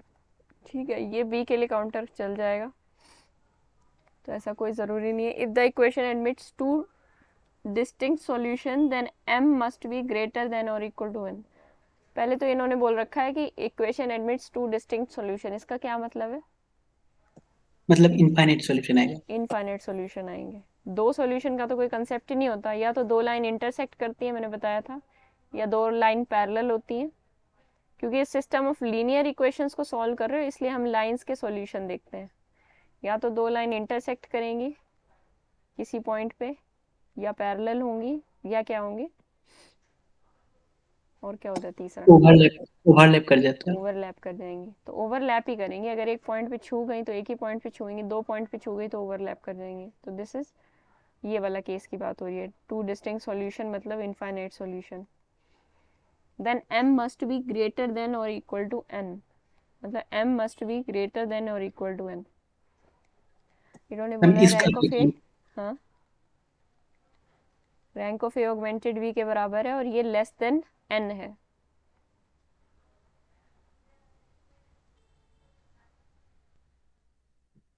ठीक है, लेस देन एन है।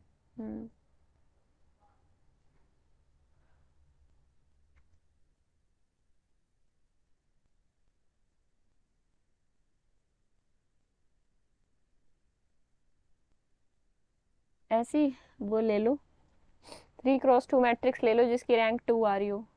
मुझे तो लगता है यही एग्जाम्पल काम कर जाना चाहिए, बस इसमें बी को चेंज करना पड़ेगा या तो। इसमें तो इसमें यूनिक सॉल्यूशन आ रहा है जो आपने एग्जाम्पल बताया, हाँ मैम, इसमें यूनिक आ रहा है। ठीक है, इसमें 136 ले लिया, 1 उसमें तो ma'am M 3 6 greater than N आ रहा था।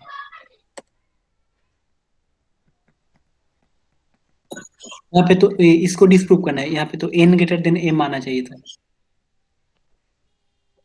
m greater than n, sorry m less than n आना चाहिए। हाँ मैम, तो इन्होंने बोल रखा है m must be greater than equal m less than n। 2x3 की अगर कोई मैट्रिक्स ले हम, अगर हाँ 2x3 की कोई मैट्रिक्स लिया जाए तो हो जाएगा।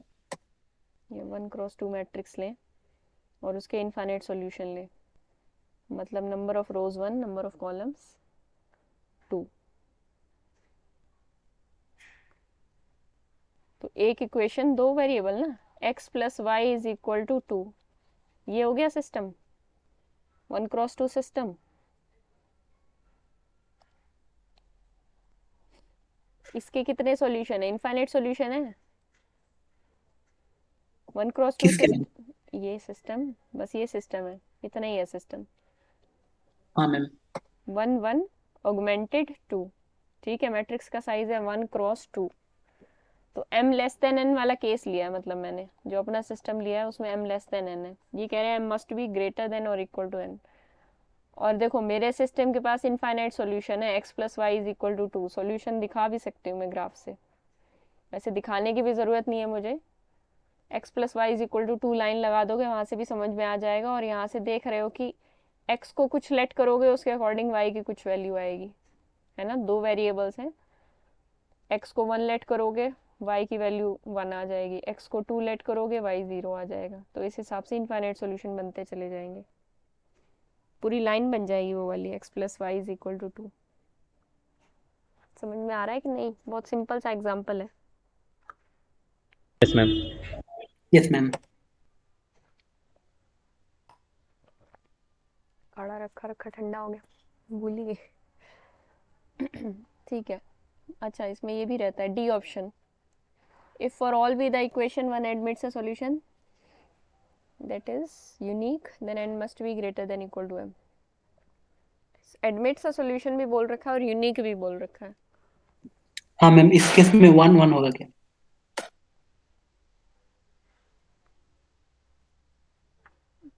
बात तो इसने ऊपर वाली ही कर रखी है, for all B admits question one admits a solution, उतना बोलते ही ऑन टू तो हो गया। और यूनिक सॉल्यूशन है, यूनिक सॉल्यूशन के लिए रैंक ऑफ ए,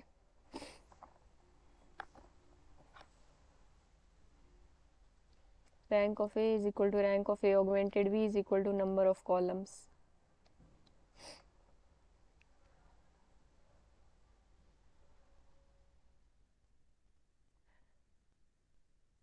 मैम अगर एन ग्रेटर देन एम हो गया तो एन कभी रैंक बन नहीं सकती।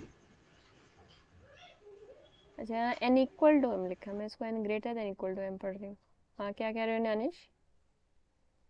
मैम अगर एन ग्रेटर देन एम लिया तो n रैंक नहीं तो होगी, एन एन रैंक नहीं हो सकता। m या n से छोटी होगी रैंक। देखो यहाँ पे यूनिक सॉल्यूशन बोल रखा है तो रैंक तो n ही होगी, पर अगर जैसे ही हमने बोला हर एक बी के लिए सॉल्यूशन है तो हमारे पास क्या दिमाग में स्ट्राइक करता है? ऑन टू है। ये ऑन टू होते ही n greater than equal to m की बात आती है दिमाग में। फर्स्ट ऑप्शन है आधा, तो ये उसके बाद इन्होंने फर्स्ट ऑप्शन से एडिशनल बात बोल रखी है कि यूनिक भी होगा सॉल्यूशन।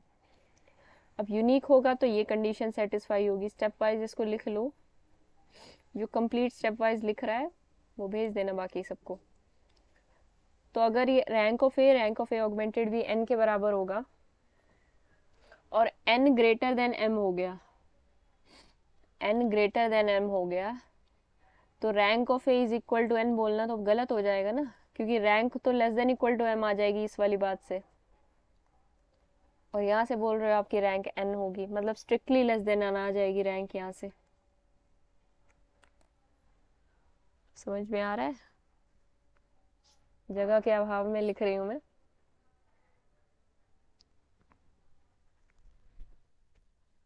नहीं मैम, ये समझ में नहीं आ रहा है। अच्छा, मैं मिटो के लिख देती हूँ सारा।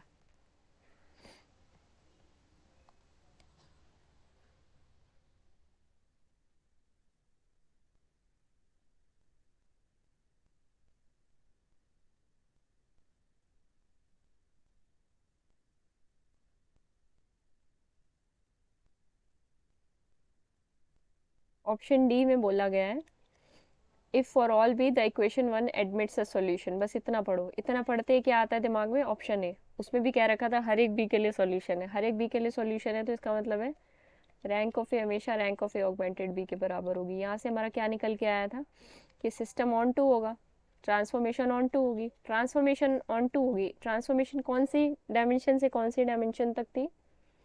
n से लेकर m तक थी। ऑन टू होने का मतलब n greater than equal to m हुआ था, तो यहाँ पे भी n greater than equal to m हो जाएगा। दो केसेस बन सकते हैं, n ग्रेटर देन m और n इक्वल टू m।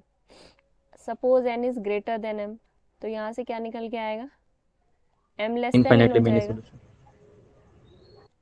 हाँ, m लेस देन n हो जाएगा ना। तो रैंक ऑफ ए और रैंक ऑफ ए के बारे में यहाँ से क्या बोलोगे कि rank of A equal to n तो कभी नहीं आ सकती, rank of A less than m आएगी, क्योंकि रैंक ऑफ ए छोटे से भी छोटी होती है, मिनिमम से छोटी या बराबर होती है।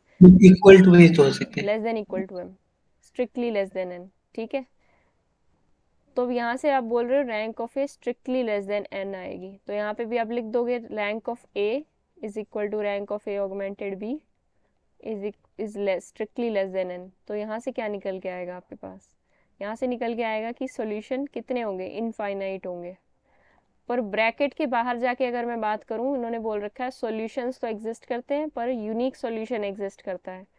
पर इस केस में जो केस 1 पे हमने डिस्कशन किया उसके अकॉर्डिंग तो इनफाइनाइट सॉल्यूशन आ गया। इसका मतलब केस 1 गलत था, n ग्रेटर देन m नहीं हो सकता। तो कौन सा केस बचा? n इक्वल टू m का।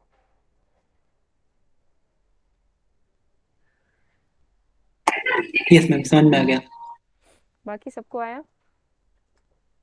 मैंने सिर्फ एक यस केस मैम। लेके डिस्प्रूव किया है।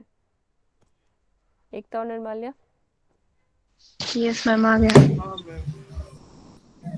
स्टेप वाइज समझोगे। अब ये क्वेश्चन भी बड़ा इंपॉर्टेंट है। कौन कौन से हो गए? ये 27 और 28 बहुत अच्छे क्वेश्चन थे, इनको आपको दोबारा ट्राई करना है ज़रूर ज़रूर। अब बताओ, मैं आंसर बता देती हूँ आगे के। मैम थोड़ा फन ब्रेक हो जाए। ब्रेक हो जाए इतने में भी? क्या फन करोगे ब्रेक में? पानी पी लो। क्लास कितने बजे स्टार्ट हुई थी? 6:45 स्टार्ट हुई थी। कल सुबह दिक्कत तो नहीं होगी खैर। प्राची को पहले प्रॉब्लम थी, लेकिन अब प्राची का भी मैंने कर दिया है। तो कल सुबह 8:30 बोली है ना क्लास मैंने।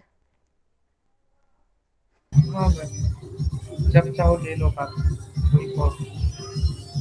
तो कल ग्राफ सुबह कंप्लीट करेंगे, ठीक है? हाँ मैम। और और एक उसके बाद मैम शाम को क्या होगा? अभी तो ये भी कंप्लीट नहीं हो पाएगा, लेकिन इसको कल नहीं करेंगे, इसको जो बचेगा परसों करेंगे। कल शाम को मैं रियल की ही क्लास लूँगी, ठीक है? ठीक है मैम। टेस्ट डिस्कशन कब होगा? टेस्ट डिस्कशन परसों होगा। पीडीएफ आपको मिल गए होंगे, टेस्ट का पीडीएफ। रिजल्ट दे दूंगी मैं थोड़ी देर में, तब तक ट्राई कर लेना टेस्ट को अच्छे अच्छा से। नहीं होने वाला है मेरा, तो ठीक है मैम। फन ब्रेक तो ऐसे ही हो जाएगा अगर निर्मल ने अपना माइक ऑन रखे। फन फन ब्रेक हो या ना हो, कन ब्रेक हो जाएगा। बहुत आवाज आ रहा है, बहुत हाँ, दूर है, तो मैम सोच लो क्या करते हैं यहाँ लोग। नहीं इतना नहीं आ रहा है कि कान ब्रेक हो जाए।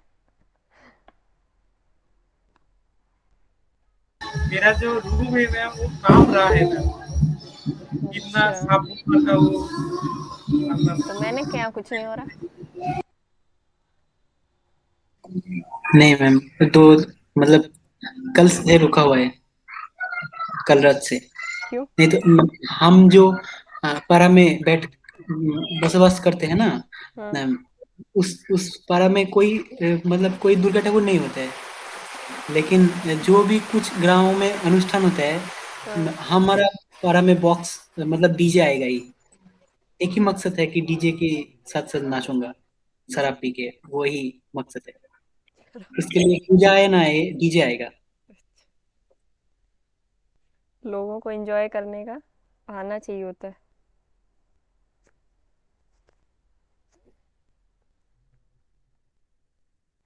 चलो करते हैं फिर।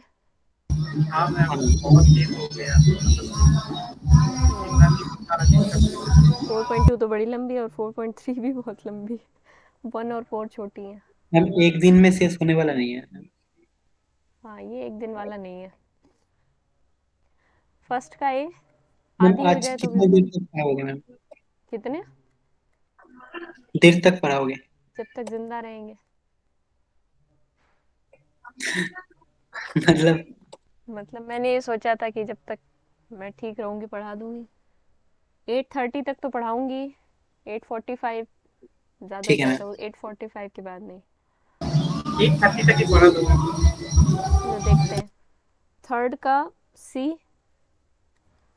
ये मैं निशान लगा रही हूँ। फोर्थ का ए, फिफ्थ का B, A ma'am B third का बी ए। वन देखो, ma'am, rank of B plus rank of A करके निकाला, उसी तरीका से निकाला ना, मतलब तरीका ठीक है ना मैम? कौन सा? वो मतलब फर्स्ट को ma'am. Rank of P A Q. हाँ हाँ हाँ, हाँ, इसको मैम पीए को एक बार निकाला रैंक, और उसके बाद ये पीए रैंक की, ऑफ ए के बराबर आएगा हाँ हाँ क्योंकि मैम वो एक हमारे ये पास नॉन रिजल्ट था सिंगुलर है ना। ना। दोनों नॉन हाँ सिंगुलर मैट्रिक्स से आप मल्टीप्लाई कर रहे हो ना। तो एक मैट्रिक्स को अगर नॉन सिंगुलर मैट्रिक्स से मल्टीप्लाई किया जाए तो रैंक वही आती है जो, मतलब इस मैट्रिक्स की रैंक होगी। हाँ, और वो वाला जो non singular, rank of A plus rank of B हाँ, माइनस ये उससे भी सारी यही आई बात, होगी। हाँ, उसमें उससे ही किया मैम, वो वाला हाँ, तरीका तो ठीक है ना मैम? बिल्कुल बिल्कुल, वो ज़्यादा ठीक है इससे। ये तो रिजल्ट उसी से बना है। ठीक है। हाँ मैम। सेकंड का बी। मैम ये इक्विवेलेंट मैट्रिक्स किसको बोलते हैं? इक्विवेलेंट की एग्जैक्ट डेफिनेशन क्या होती है, वो देखते हैं। मैम आपने किया ना वो डी सी टर्म, उसको क्या बोलते हैं? वो सिमेट्रिक को, सिमिलर होती है। तो सिमिलर को इक्विवेलेंट है।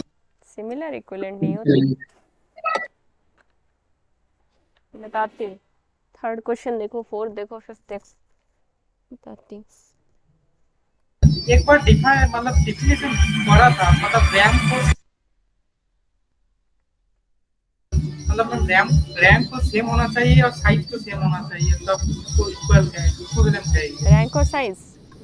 हाँ मैम, ऐसा अच्छा, ही पढ़ा था। हाँ। नहीं रुको एक मिनट, बहुत सारी टर्म्स होती हैं इसके अंदर।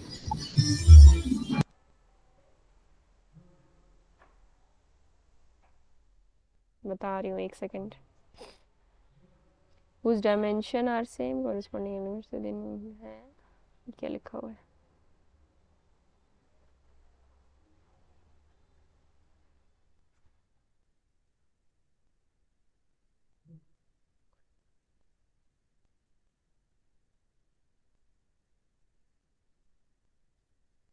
equivalent matrices इन्होंने तो यही बता रखा है। अब सेकंड क्वेश्चन के हिसाब से आपको साइज और रैंक में इक्विवेलेंसी दिख रही है, इंटरनेट पे कुछ और ही लिखा है।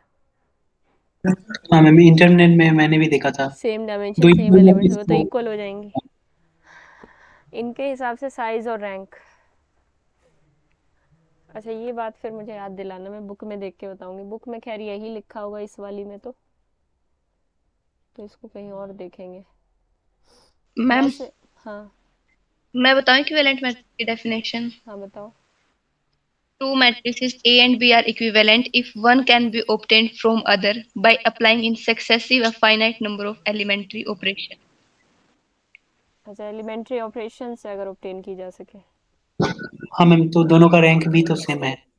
नहीं एलिमेंट्री ऑपरेशन से, अच्छा रैंक तो सेम रहती है, आइगन वैल्यूज चेंज हो जाती है, और मैम रैंक और ये साइज तो ऑप्शन भी सेम है। ही रहेगा।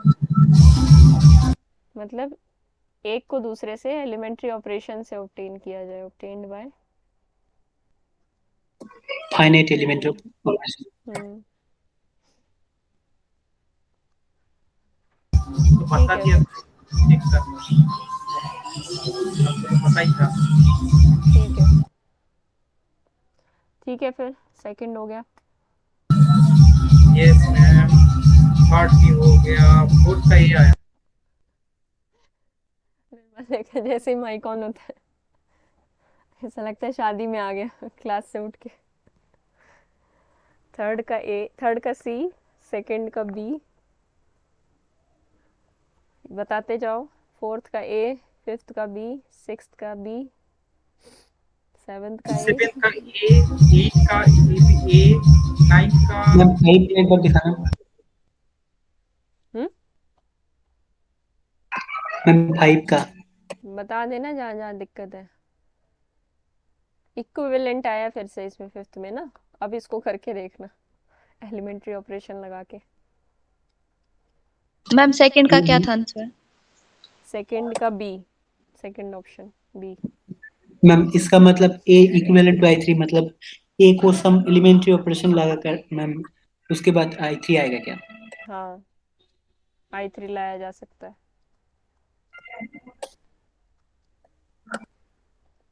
ठीक है एकता, मेहनत, बढ़े आगे। Yes ma'am. एट्थ का ए, नाइन्थ का सी, अगर फाइव को नहीं हुआ मैं ना बोल दिया करो, मेरे पास सोल्यूशन है, भेज दूंगा। मैम एट बताइए एक बार। टेंथ का बी। मैं फाइव को एक बार प्रोसेस करूँगा। अब हो जाएगा five. What is the dimension of vector space formed by the solution of the system of equations. इसके सॉल्यूशन कैसे बनेंगे, इसको आप कैसे लिख सकते हो इस सिस्टम को, X is equal to zero की फॉर्म में। ठीक है, हाँ मैम, नाली की बात कर लो मैम। होमोजेनियस सिस्टम बना सकते हो इसका। हाँ तो dimension of the vector space formed by the solution of the system of equations के सॉल्यूशन कौन से बनेंगे, एक्स बनेंगे। होमोजेनियस सिस्टम के सॉल्यूशंस क्या बनाते हैं, कौन से होते हैं, मतलब A X is equal to zero. मतलब अभी कंसेप्चुअली मैं बता देती हूँ, A X is equal to zero, zero के लिए तो ज़ीरो होता ही है, X is equal to zero के लिए। कुछ नॉन ज़ीरो वेक्टर्स भी हो सकते हैं किसी मैट्रिक्स के पास, क्या पता ना भी हो, तो मैट्रिक्स की सिंगुलैरिटी और नॉन सिंगुलैरिटी पे डिपेंड करता है कि वो भी इसका सॉल्यूशन बन जाए। A X is equal to zero मतलब कोई ट्रांसफॉर्मेशन है, T X is equal to zero. ये क्या होता है ट्रांसफॉर्मेशन के लिए, ऐसे एक्स का सेट क्या बनता है, एकता। T X is solution. Two, T X is equal to zero vector, kernel, हाँ ma'am kernel. Kernel of that transformation ना, कर्नल। कर्नल की डायमेंशन क्या होती है, null space, O sorry nullity या नल्स। कर्नल या नल स्पेस की dimension क्या होती है, नलिटी। तो ये T X is equal to zero से ही तो A X is equal to zero की बात बनी है, और यहाँ से फिर हम क्या निकालेंगे, nullity. Nullity of transformation is equal to nullity of matrix. Transformation की नलिटी या रैंक की बात करनी है, सीधे मैट्रिक्स की बात करो। ठीक है, वो ट्रांसफॉर्मेशन को सिर्फ मैंने इसलिए बताया क्योंकि हमें कंसेप्ट इंक्लूड करना है, बाकी तो मैट्रिसेस में ही देखो और काम चल जाएगा। तो पूरा कंसेप्चुअली हमने देख लिया कि जीरो वेक्टर पे अगर आपकी ट्रांसफॉर्मेशन या मैट्रिक्स किसी वेक्टर को भेज रही है, तो वो सारे जो सेट बनेंगे जो जीरो पे जा रहे हैं, वो सारे एक्स जो बनेंगे वो क्या फॉर्म करेंगे, नल स्पेस। नल स्पेस की डायमेंशन नलिटी। अब नलिटी ऑफ ए निकालनी है, रैंक निकाल के नलिटी निकाल देना। मैम कल सुबह की क्लास में क्या होगा? इतना मैं बताती हूँ कि मैं खुद ही भूल जाती हूँ। ग्राफ जो बचे हुए हैं। ठीक है मैम। 10 और शाम की? शाम में कंटिन्यूटी, होपफुली ग्राफ हो जाएंगे सुबह। ठीक है मैम। 11th हाँ मैम 11th को एक बार डिस्कस कर देना, ये नहीं हो मेरे ओके, से। 11th को ये आया मैम मेरा। ये कराया था मैंने, अब मैं भूल गई हूँ मैंने कैसे कराया। चलो देखते हैं अभी इसको। 12th का डी 15 तक बता देती हूँ। 13 B ma'am D B, B D B, B D, 12 हाँ 12 12 का क्या होगा? ऐसे में कोई पढ़ाई कैसे कर। तो हंसी आती। नहीं उसका जब टेस्ट हो रहा था तब भी ये धूम धड़ाके हो हाँ रहे थे। मैम, दिमाग खराब करके रख दिया मैम मेरा। तो एक तो मैम मैंने तो वो ट्रेस ले लिया, उसके बाद ये हो रहा था, मतलब समझा करो क्या होगा। 12th का क्या? 12th का डी है। मैम सोचो अगर जेएम की एग्जाम के हॉल के सामने अगर ये ऐसा चलता रहता तो क्या होगा? मैं फोड़ के आ जाऊंगा क्वेश्चन, मतलब एग्जाम तो जहाँ होने वाला है मैं मार के आ जाऊंगा उसको। नहीं सिस्टम उठा के फोड़ दोगे आप सब हाँ मैम। लोग, जोश आ जाएगा। ये बताओ। 13 को बता मैम। 11th का बोल दिया मैंने। अरे कहाँ गया? 13 क्या बोला था? 12th का पूछा था डी। हाँ मैम, सी करके ए रखा है, एक्स सी पर बार देखिए। Equal to B bar.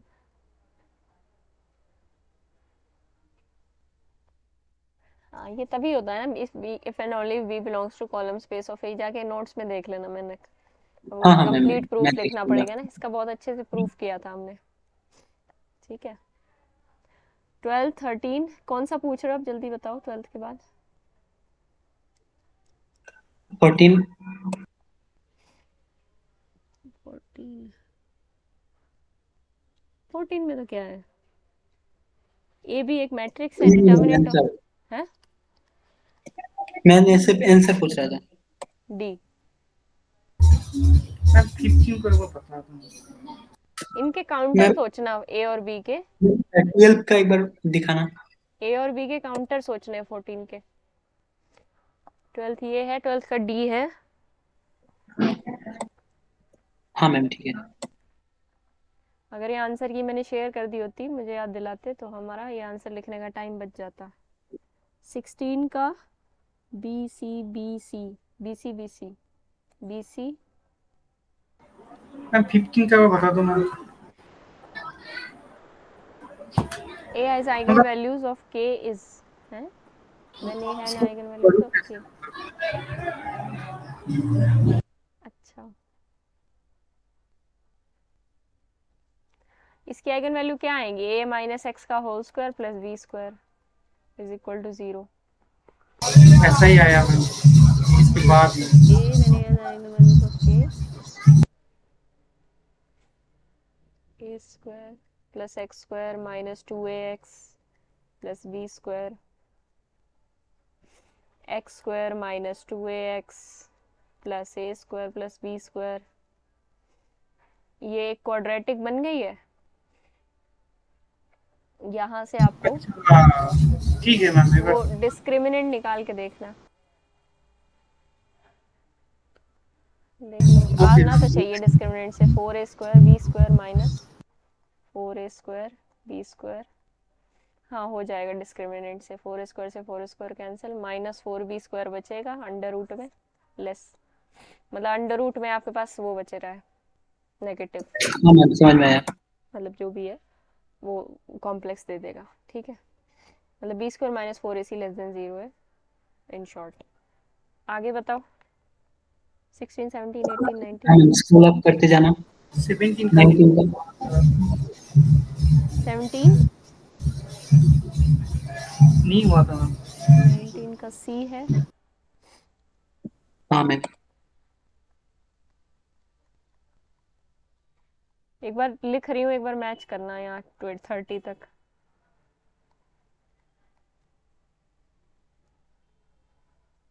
20 20 20 DCB।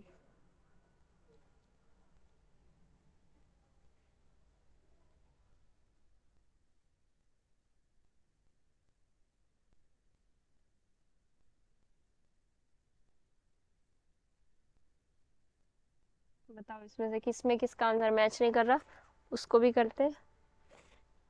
Ma'am 20 को ऊपर कर दो मैम, मतलब करा नहीं है। 20 को करना है, ठीक है। और इससे पहले कौन सा बोला है? 17 17 17 तो हो जाएगा। Minimal polynomial nilpotent matrix index of निलपोटेंसी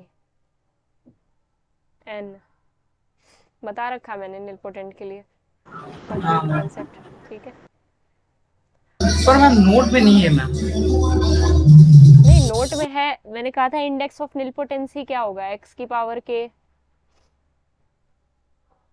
अगर मैट्रिक निलपोटेंसी इंडेक्स k है तो a की power k is equal to 0 होता है। अगर जो भी निलपोटेंसी इंडेक्स है उसी को x की पावर k में रख के इक्वल टू 0 रख दो, ये मिनिमल आती है। हाँ ये तो है, मतलब आप मतलब पढ़ा रखे हो पर नोट में नहीं है। नहीं नोट्स में है, मैंने बताओ नोट्स में होगा, किसी ने हाँ और मैम, हम्म है मैम नोट्स में। देखना आप नोट्स में मिलेगा। अच्छा अच्छा, एक बार देखूंगा। 20 20 बताते हैं, उसके बाद भी कोई मैम पूछना है तो। 21 बताना मैम। 20 में क्या बोला हुआ है, A B complex matrix with characteristic polynomial then determinant. Determinant क्या होता है कैरेक्टरिस्टिक पॉलिनोमियल में, बताओ। -1 to the power n C0 C होता है नॉट, D। ये होता है। इसके साथ जो लास्ट में कांस्टेंट होता है, इसके साथ -1 रेज़ टू पावर n होता है। मैंने जनरल फॉर्म बताई थी ना। Yes ma'am. हाँ हाँ हाँ, उस पे तो हो जाएगा। वही है ये 21। हाँ मैम 21 मेरे से नहीं हुआ। Li आइगन वेक्टर्स, नलिटी निकालनी है, जीएम्स का सम निकालना है। देखो पूछा इन्होंने क्या हुआ है, number of linearly independent eigen vectors of complete matrix ma'am है। पहले तो आइगन वैल्यू पता चलना चाहिए। हाँ आइगन वैल्यू पता करनी चाहिए, वो तो ठीक है। कहीं सिमेट्रिक तो नहीं है, नहीं। तो total number of linearly independent eigen vectors का मतलब क्या हुआ, टोटल जियोमेट्रिक मल्टीप्लिसिटी, मतलब सारी जीएम्स का सम, हर एक आइगन वैल्यू के कोरिस्पॉन्डिंग जो जीएम आएंगी उनका सम।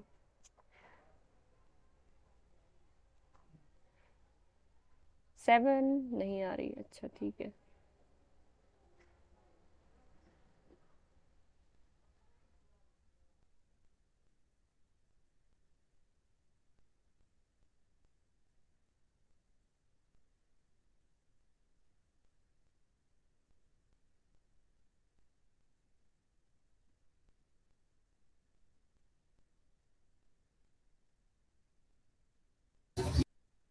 है ना, वो जो कैरेक्टरिस्टिक पॉलिनोमियल है वो निकाला है आप? इसका हाँ मैम, नहीं, वो निकालना पड़ेगा मैम। इसकी रैंक क्या वही निकालना पड़ेगा अगर लास्ट में कुछ नहीं होता तो। रैंक क्या आई है इसकी,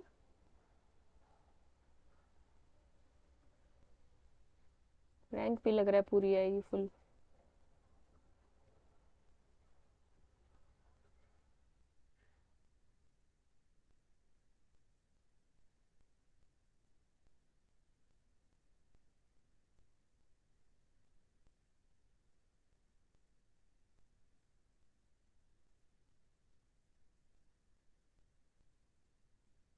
रैंक तो फुल ही आएगी।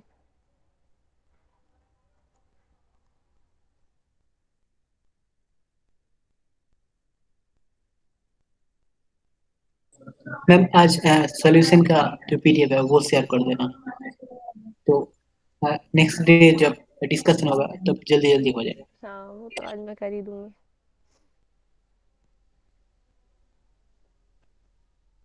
देखना पड़ेगा इसको, इसकी आइगन वैल्यूज कहाँ से निकलेंगी। चलो देखती हूँ मैं, इसका कोई तरीका निकालते हैं। 21 है, आगे बताओ।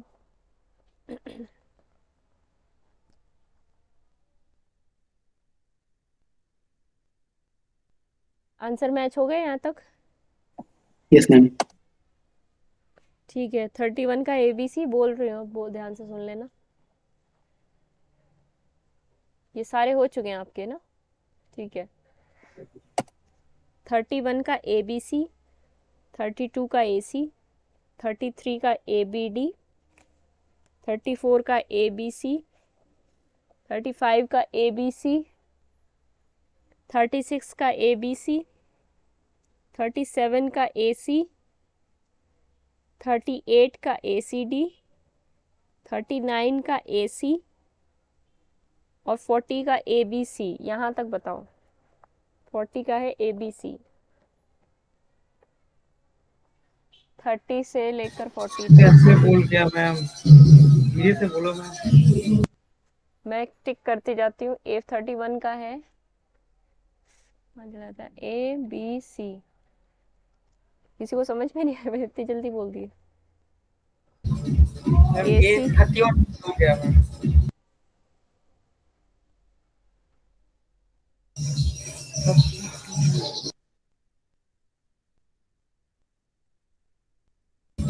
थर्टी टू में मैम तो मतलब सी को कैसे देखूं मैम? अभी अपने पास रख लो, पहले आंसर मैच कर लो 40 तक, फिर पूछना, ठीक है?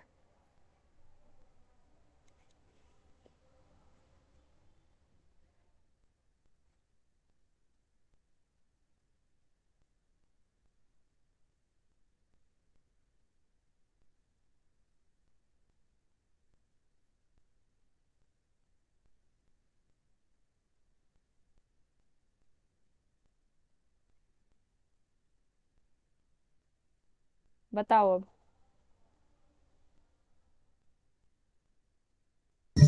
मैम 37 को देखा तो मैम 37 को, हाँ। ये क्या होगा?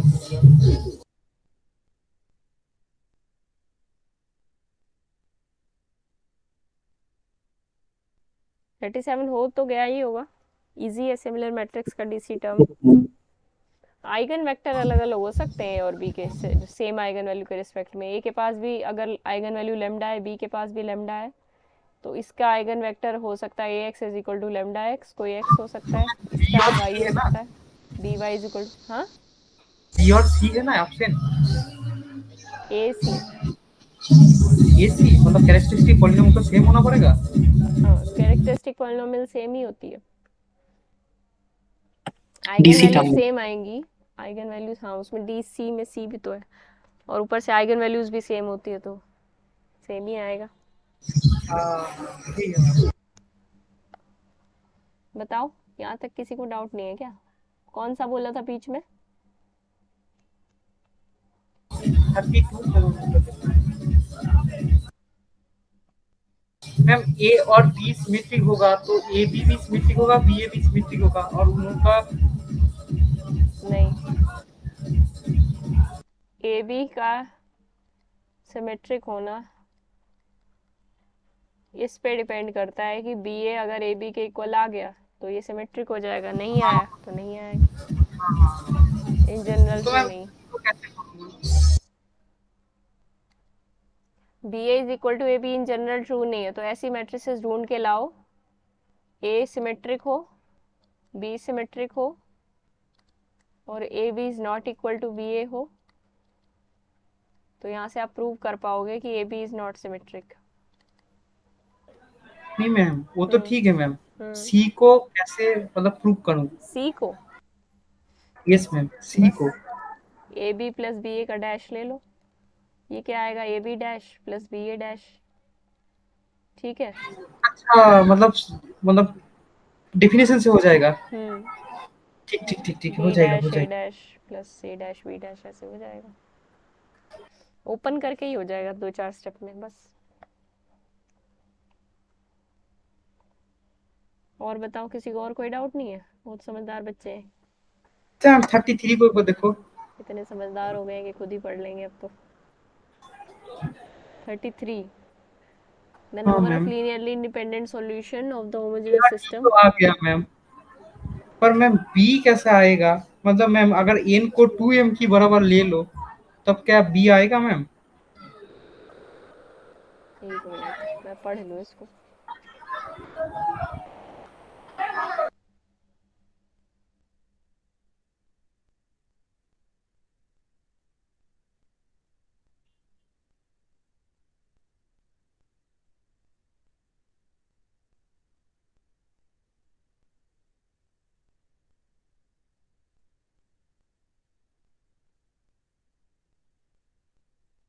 नलिटी बोल रखी है।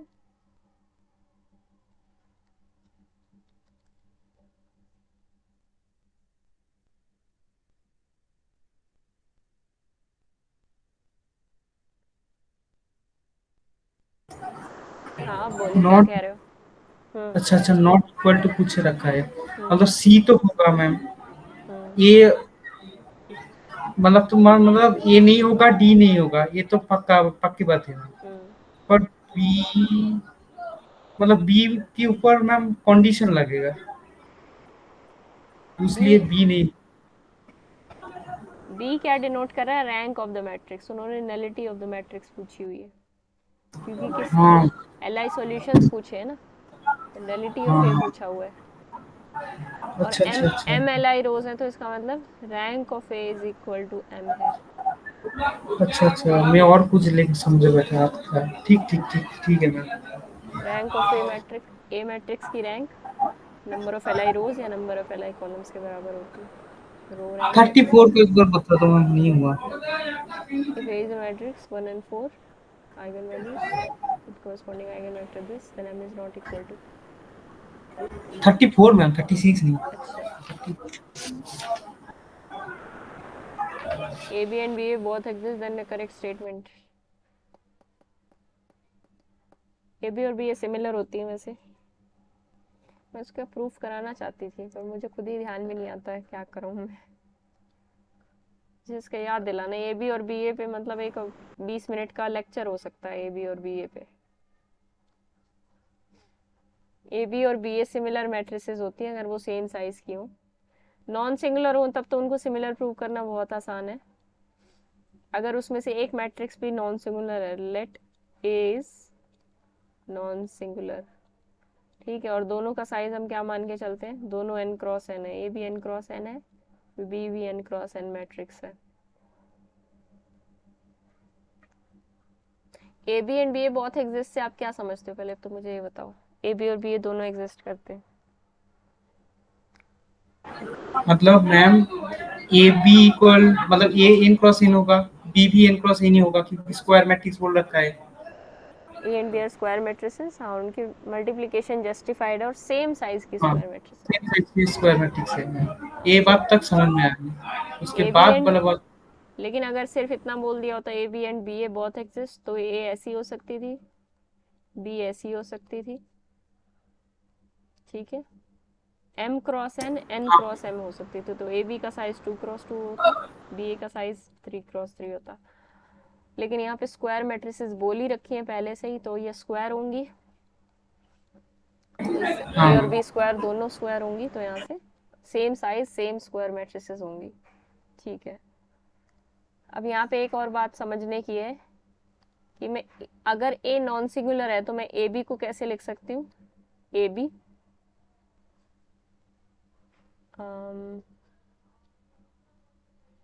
ए ए बी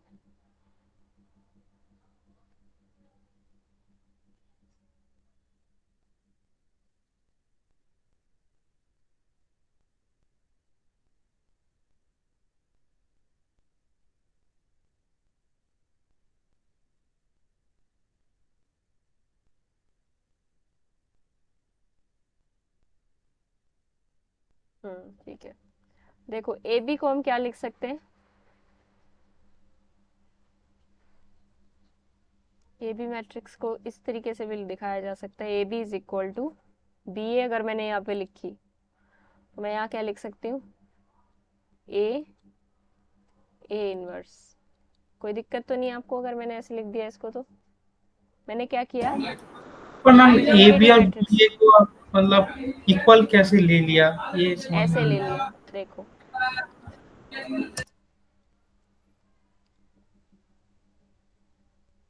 सॉरी, मैंने गलत चीज़ लिख दी। ए बी और यहाँ पे बी ए आना था। A B is equal to B A, अगर ये ऐसे होगा तो यहाँ पे ए इनवर्स ए आएगा, नहीं ए इनवर्स आएगा। ठीक है, हाँ। तो ए बी को क्या लिख सकते हैं, A B is equal to A B होता है, A B is equal to A B.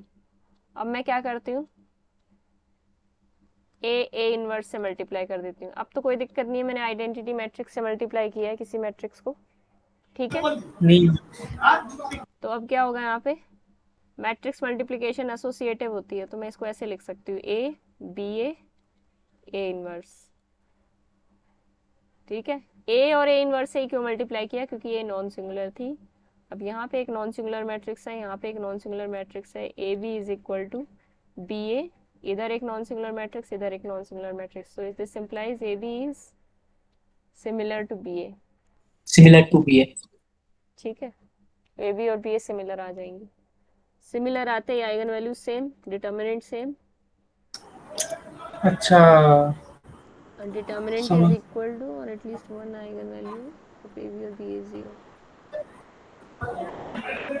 तो मैम हम्म, मतलब ए और बी तो ये तो नहीं बोल रखा है कि ये जीरो नहीं हो सकता, मतलब नॉन सिंगुलर भी तो मतलब हाँ दिया हाँ, नहीं वो है। तो मैं समझ गई। नॉन सिंगुलर के लिए तो ठीक है, अगर सिंगुलर दिखा हो अगर दोनों, तो उसके लिए वही देखना है मुझे प्रूफ। इसको भी मैं नोट कर लेती हूँ कि आपको बताना है। हाँ मैम यही बात मेरे दोनों को समझ सिंगुलर नहीं। होंगी तब क्या होगा, ठीक है, बीच में दोनों मीन्स ए बी और बी ए। थोड़ा राहत मिल गई है मेरे को। हाँ, हमें मिल गई। मैम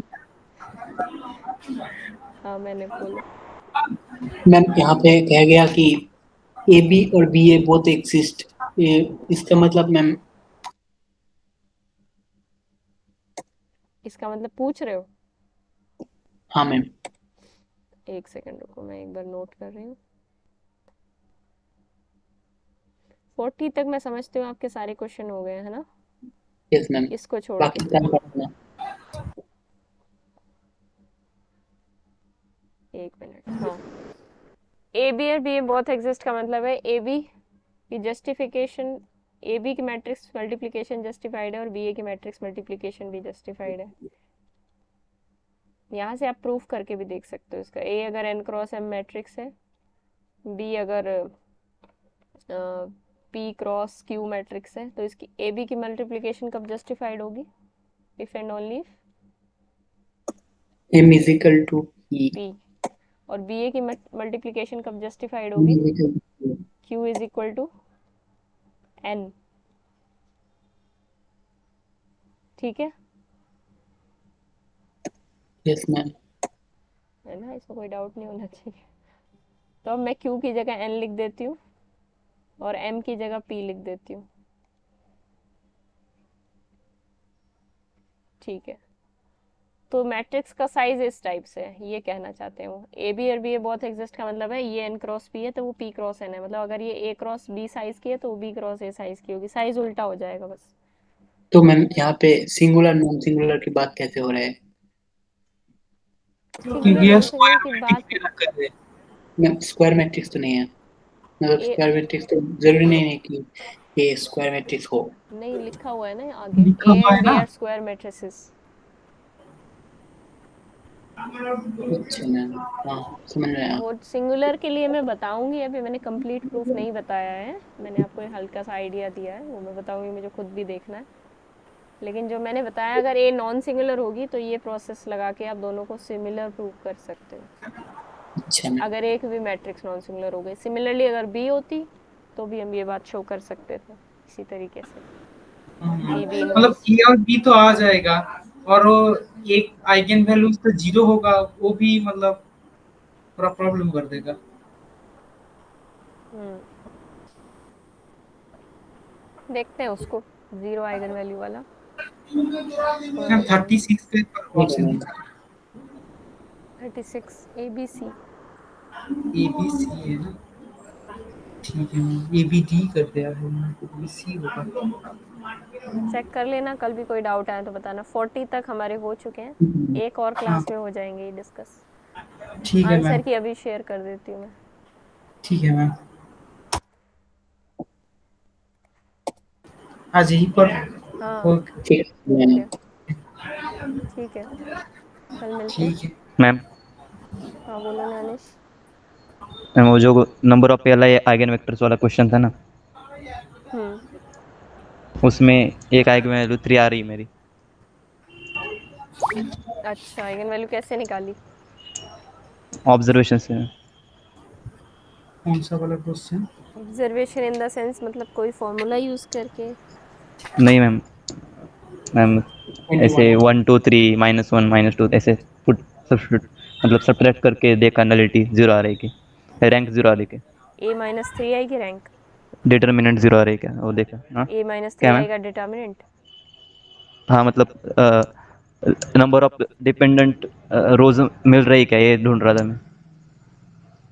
अच्छा हाँ हाँ, ये तो आएगा, 3 आएगा एक आइगन वैल्यू।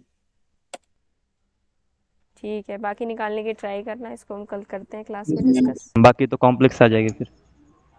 बाकी कॉम्प्लेक्स आ रही है क्या? पहले कैरेक्टरिस्टिक निकाली थी क्या? तो मैम मैम अगर कैरेक्टरिस्टिक से मुश्किल जा रहा है थोड़ा। अच्छा, नहीं देन ये कैरेक्टरिस्टिक्स। कैसे बोल रहे हो कि बाकी कॉम्प्लेक्स आएगा? नहीं मैम, कॉम्प्लेक्स नहीं आ रही, रियली आ रही है। पर वो मैम मैम बाकी तो अगर देखी नहीं, डिस्टिंक्ट पर हुआ तो नहीं देखी मतलब बाकी सेम तो हो भी। जाएगा। क्या बाकी? बाकी नानिश नहीं हम देखी बोल। मैम अभी तक। अच्छा अच्छा, 3 देखी चलो सर। हम लोग ऑब्जर्व नहीं, करेंगे, मुझे सबको लगता करके है देखना। कॉम्प्लेक्स आएगी। अच्छा अगर कॉम्प्लेक्स आएगा तो हो जाएगा, 3 आंसर होगा। हाँ, कॉम्प्लेक्स आएंगे तब तो 3 हो जाएगा। मैम कल की क्लास सुबह 8:30 बजे होगा। कल सुबह 8:30 बजे, भूल मत जाना। मैम मैम हाँ मैम इस डिस्कशन को कंटिन्यू किया जाएगा